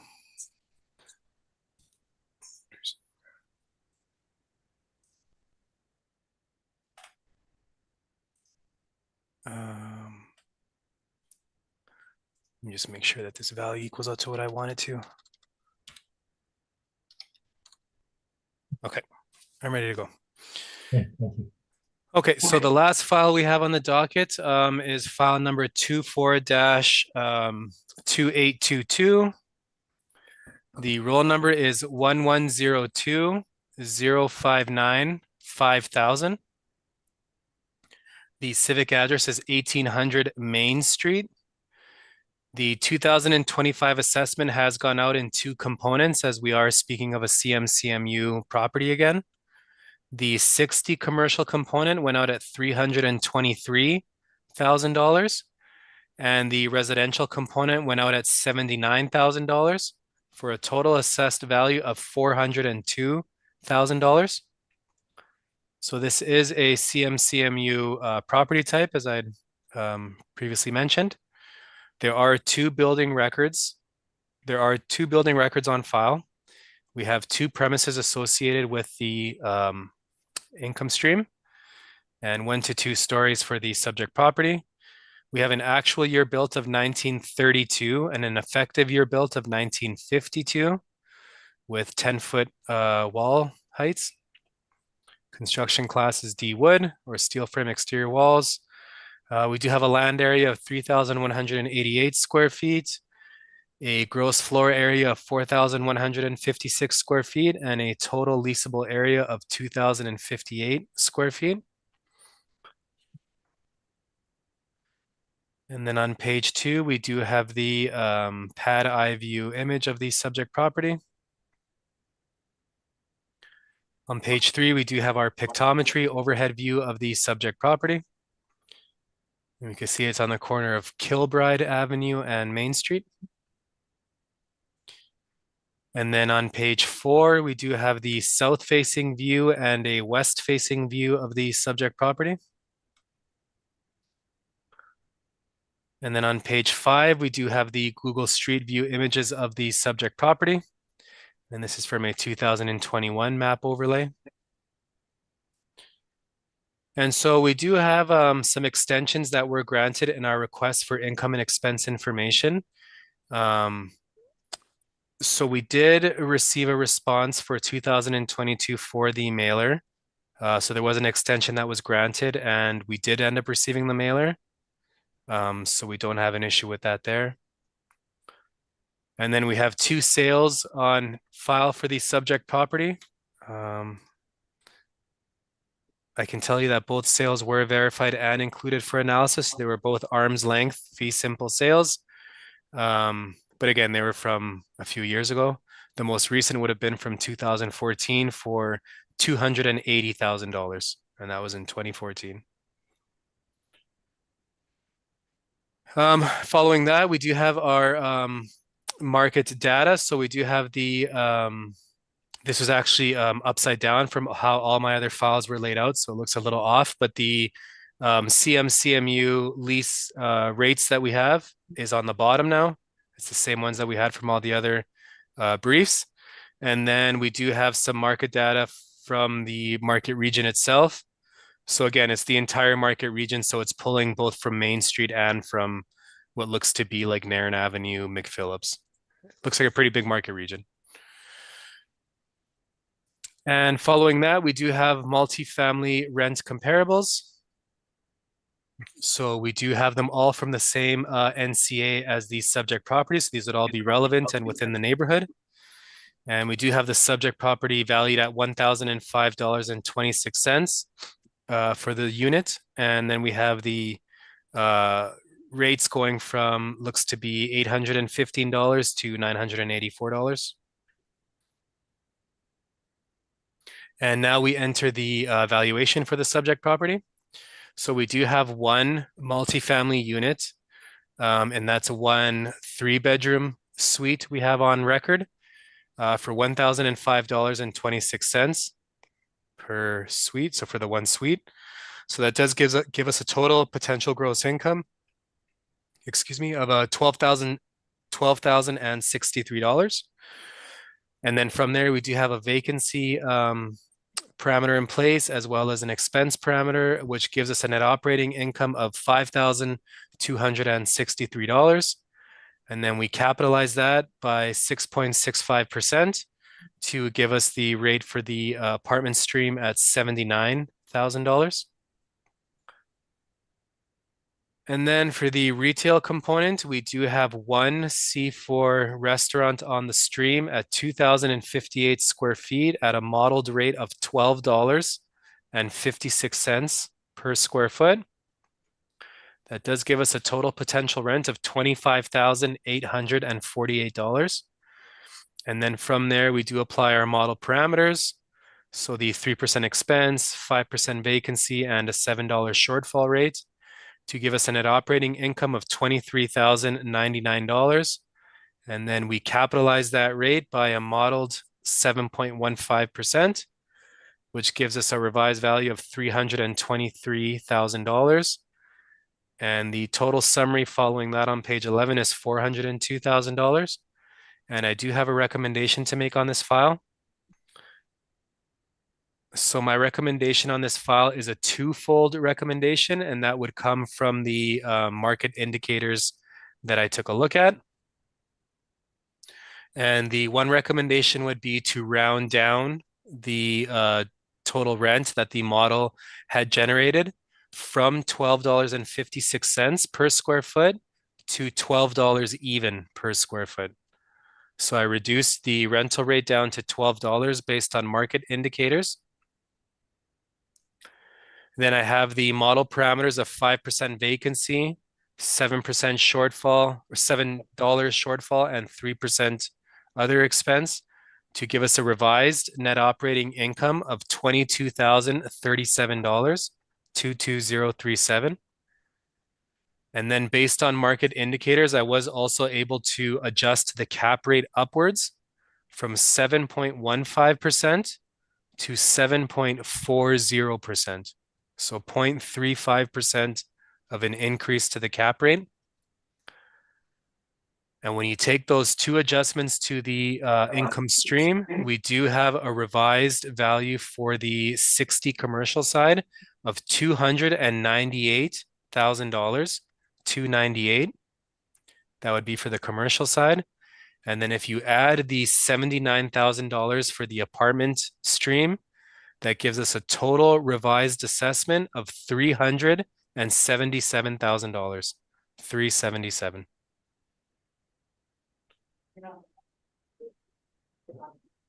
And from there, we have our capitalization rate. Just pivoting back to my brief now, we do have the table on cap rates, and then we have our Municipal Assessment Act excerpts. And then from there, we have the 2022 mailer. And the mailer itself, it does list gross as income type. The mailer also lists zero income for the apartment side, which I believe knowing the history of this file is for the owner. So the apartment stream or the apartment space is owner occupied. And that's why we don't have anything submitted there. But we do have a lease or a rent submitted for the commercial side. So if you just give me 1 second as I make my way down. We do have a rent given of $36,000, and that would be gross. And then from there, if we do the math on that, again, just using the numbers that I tend to look at when I'm looking at that, 2,058 square feet is being declared on the tenant verification form as the total leasable area. That's at $3,000 per month. So if we multiply that by 12, we get $36,000 for the annual rental value that's being declared for the subject. And then that equals out to $17.49 gross. Using my approximation of the 65% of the gross rental rate, it does give us an approximate net rental value of $11.37 per square foot. And I believe that takes us to the end of my presentation, and that is everything for this file. Thank you. Thank you, Mr. Pontany. And Mr. Story, have you had a chance to consider the recommendation? I did, and sorry, and Mr. Pontany, so what I had from our discussion was 66 on the CC10 and 298 on the CC60. Is that the figure? No changes to the apartment, so 79,000 would be the apartment value. And then the revised value for the 60T is 298. Okay, well, no, then we have to proceed just on the apartment. Sure. So questions, all right. No, I think I'll leave no, that's fine. No questions. I'll simply make my presentation. Okay, Ms. Anderson, any questions? No questions, thank you. Ms. Nesbitt? No, I have no questions. Thank you. And the only question I have with respect to the cap rate, the adjustment to 7.4%, is that an adjustment made via the model and new inputs, or is that something that has been just done personally after an assessment of the market and the type of building and business? Yep, so that would be market indicators. You nailed it correctly there. That would be the market indicators, the business, the characteristics of the particular business itself, the amount of permit value that's been put into the business over the years. So when I do a review of those kind of things, I take into account all those market indicators. And those market indicators led me to believe that a 0.35% cap rate adjustment north would make sense for this particular subject. Okay, thank you. Mr. Story, your evidence, please. Yes, thank you, Mr. Chair. Okay, so 1800 Main Street. This is West Kildonan. This is the Ocean King restaurant. I've been here many, many times. It was built in the 1930s. And there is indeed one vacant unit above the restaurant. It's not being used. It's simply a vacant space above the this restaurant. And of course, it is not a chain restaurant, but rather a mom and pop type place. I think many years ago, it might have been built as a steakhouse, but I recall reading that at some point. It is on, yeah, the parking is on Kilbride. You can see there's no actual parking at this property. In terms of the rent, we've applied $11.49. That is, I looked to other Chinese food places in the area, and I have 2 on McPhillips, 1 on Main, indicating an average of $11.07 and a median of $10.20. So $11.49 is consistent, if not slightly higher. Again, there's 2,058 square feet of space. We've used 1159. That leads us to a net market rent per annum of 23,652. Standard vacancy allowance here has been applied of 5%. Shortfall and expenses are not in dispute. We have indeed used an 8% cap rate, and once again, we've provided you with our standalone study indicating that well, let's say retail that's not on the higher end, that's would be on the below standard side, which this property clearly is, ought to be somewhere in that 7.5 to 8.5. We're at 8%. I think that's quite fair. It could very well be higher. It's also a restaurant, so we do consider those factors. We consider the age, we consider the strength of the covenant, as well as the income forecast and the durability of that income stream. So with all of those points taken into consideration, 8% is more than fair from our perspective. That gives us an income valuation on the class code 60 of $263,438. That's $128 a foot. Once again, that's 263,000 rounded. We've used a 7% cap rate. Now we have a single unit above a restaurant. It's when we look at the availability of other rental units, they are not typically above a restaurant. That can be well, if you have a unit above either a hair salon or a restaurant, that has a tendency to be somewhat noxious. That's not typically desirable. The durability and the quality of income is weak. The condition would be considered poor. There's no parking. There's a single unit. We see some of these properties throughout the city, and I think typically they would have been built in the 30s and sometimes even before. And I think the intended use originally was that whoever was the proprietor of the main floor business would live above it. In this case, it's vacant, but it has a number of factors going against it, let's say. So we've used a cap rate of 7% to account for those negative factors. Rental rate of $1,005.25 is very, very optimistic. The notion that somebody would pay over $1,000 for a single unit above the restaurant is somewhat, again, it's optimistic, but we don't have a direct comparison here. So we've used that, but we've also tried to consider vacancy. So vacancy at 10%, this property has not typically been tenanted. That vacancy very well could be higher, but I think 10% is quite reasonable for the purpose of our discussion.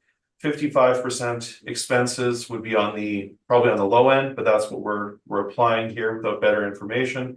That way, with those factors, our net income then becomes 4,883. We capitalize that with a 7% cap rate, and that leads us to an indicated value of the apartment, which is frankly, and I'm stressing this, but it's very theoretical, of $69,762 or $70,000 per door. So that all holds together.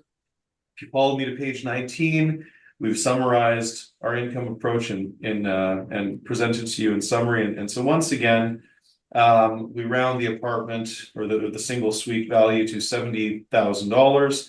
We round the restaurant's income stream to 263, and we then come to a total value as of the reference date of $333,000. Once again, that's $333,000 rounded. The balance of the brief includes the assessor's workup. We also have the building details. You can see that it is indeed built in 1932. Predominantly a wood frame building. I think it has a brick veneer on it, but it is indeed wood frame. And then we have the income and expenses as submitted by the owner. I then have some photos. That's the interior of the Ocean King restaurant. You can see we'll call that owner parking, that one parking stall at the very back. There is, I know from experience that there's graffiti on that wall quite constantly. Quality would be considered inferior. So ultimately, we believe that a value of not more than $333,000 makes sense, and we do respectfully submit that the value not exceed that for this cycle. And with that, I thank you. Thank you. Mr. Pontonia, have you any questions? I have no questions. Thank you. Ms. Nesbitt, questions? Yes, just a question again on the vacancy. Mr. Story, you say it's not typically tenanted. So what does that mean? So I've handled this property for, it's either the last two or the last two cycles, I believe, certainly the last one. And I think that at different points they have had a tenant. That's what I recall. They do not now. So it's in terms of its history of being tenanted, it is not stable. So in the previous submissions on different properties on the docket, you brought in information over the last 4 years on the vacancy. Right. I know there's only one Right. property here, but do you have that same sort of information? I would have that in my files. Unfortunately, I don't have it in front of me. But I would suggest that over the last, let's say 4 or 5 years, it's hard for me to say with certainty, but I know that the vacancy, it's either 0 or 100%, right? With one unit. So Yeah. I think 10% makes sense. But that's based on my judgment and not based on the history of the vacancy. I certainly wouldn't apply a 25% vacancy or some such thing, but I do want to capture the fact that we have a single unit. And to my point about proportionate vacancy, this is a great example where, it's sort of an all or nothing scenario. So I think 10% makes sense. It would be virtually impossible to maintain a market vacancy of 3% or something like that. So but it's a good question, and I know I don't have a history of the vacancy in the apartment unit. I've just used my discretion.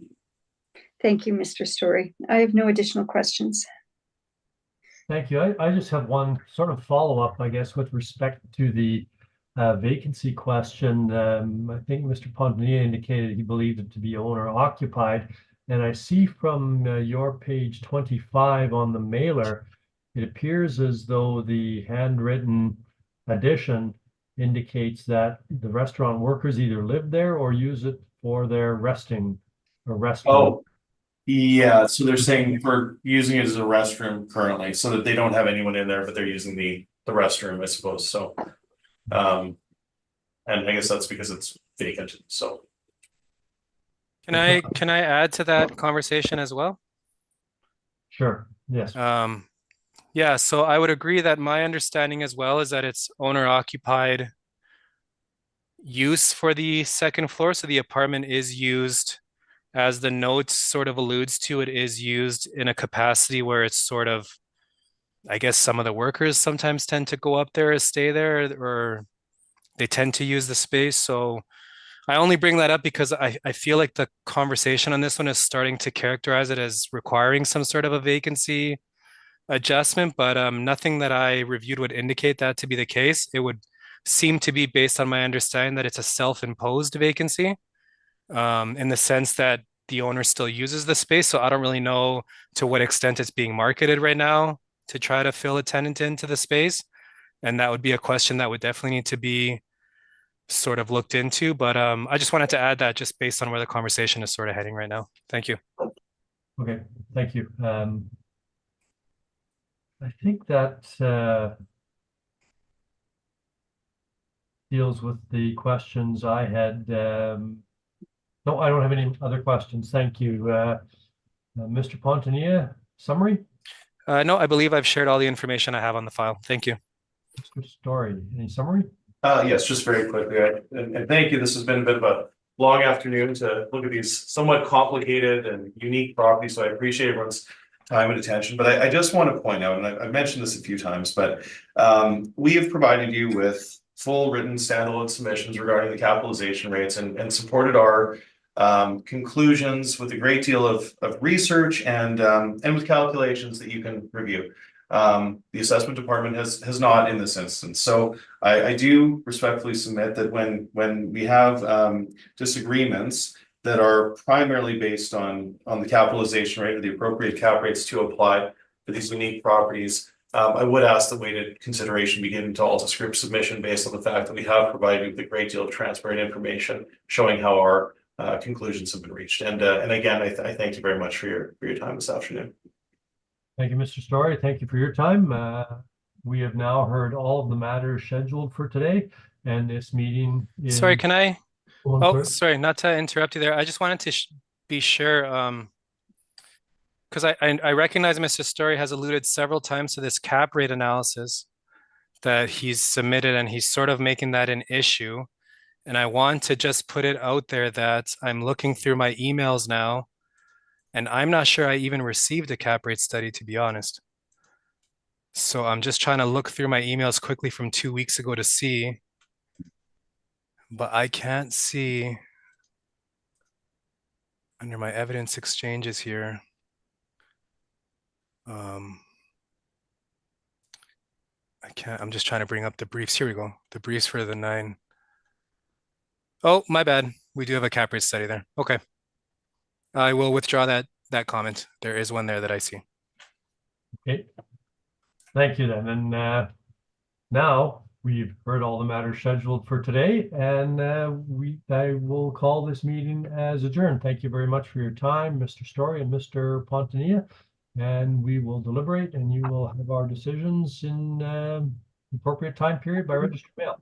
Thank you, everybody. I appreciate your time. Thanks, everyone. Thank you. Thanks, Jared. Thanks, Rod. Okay, have a good day, everybody. Thank you, you too.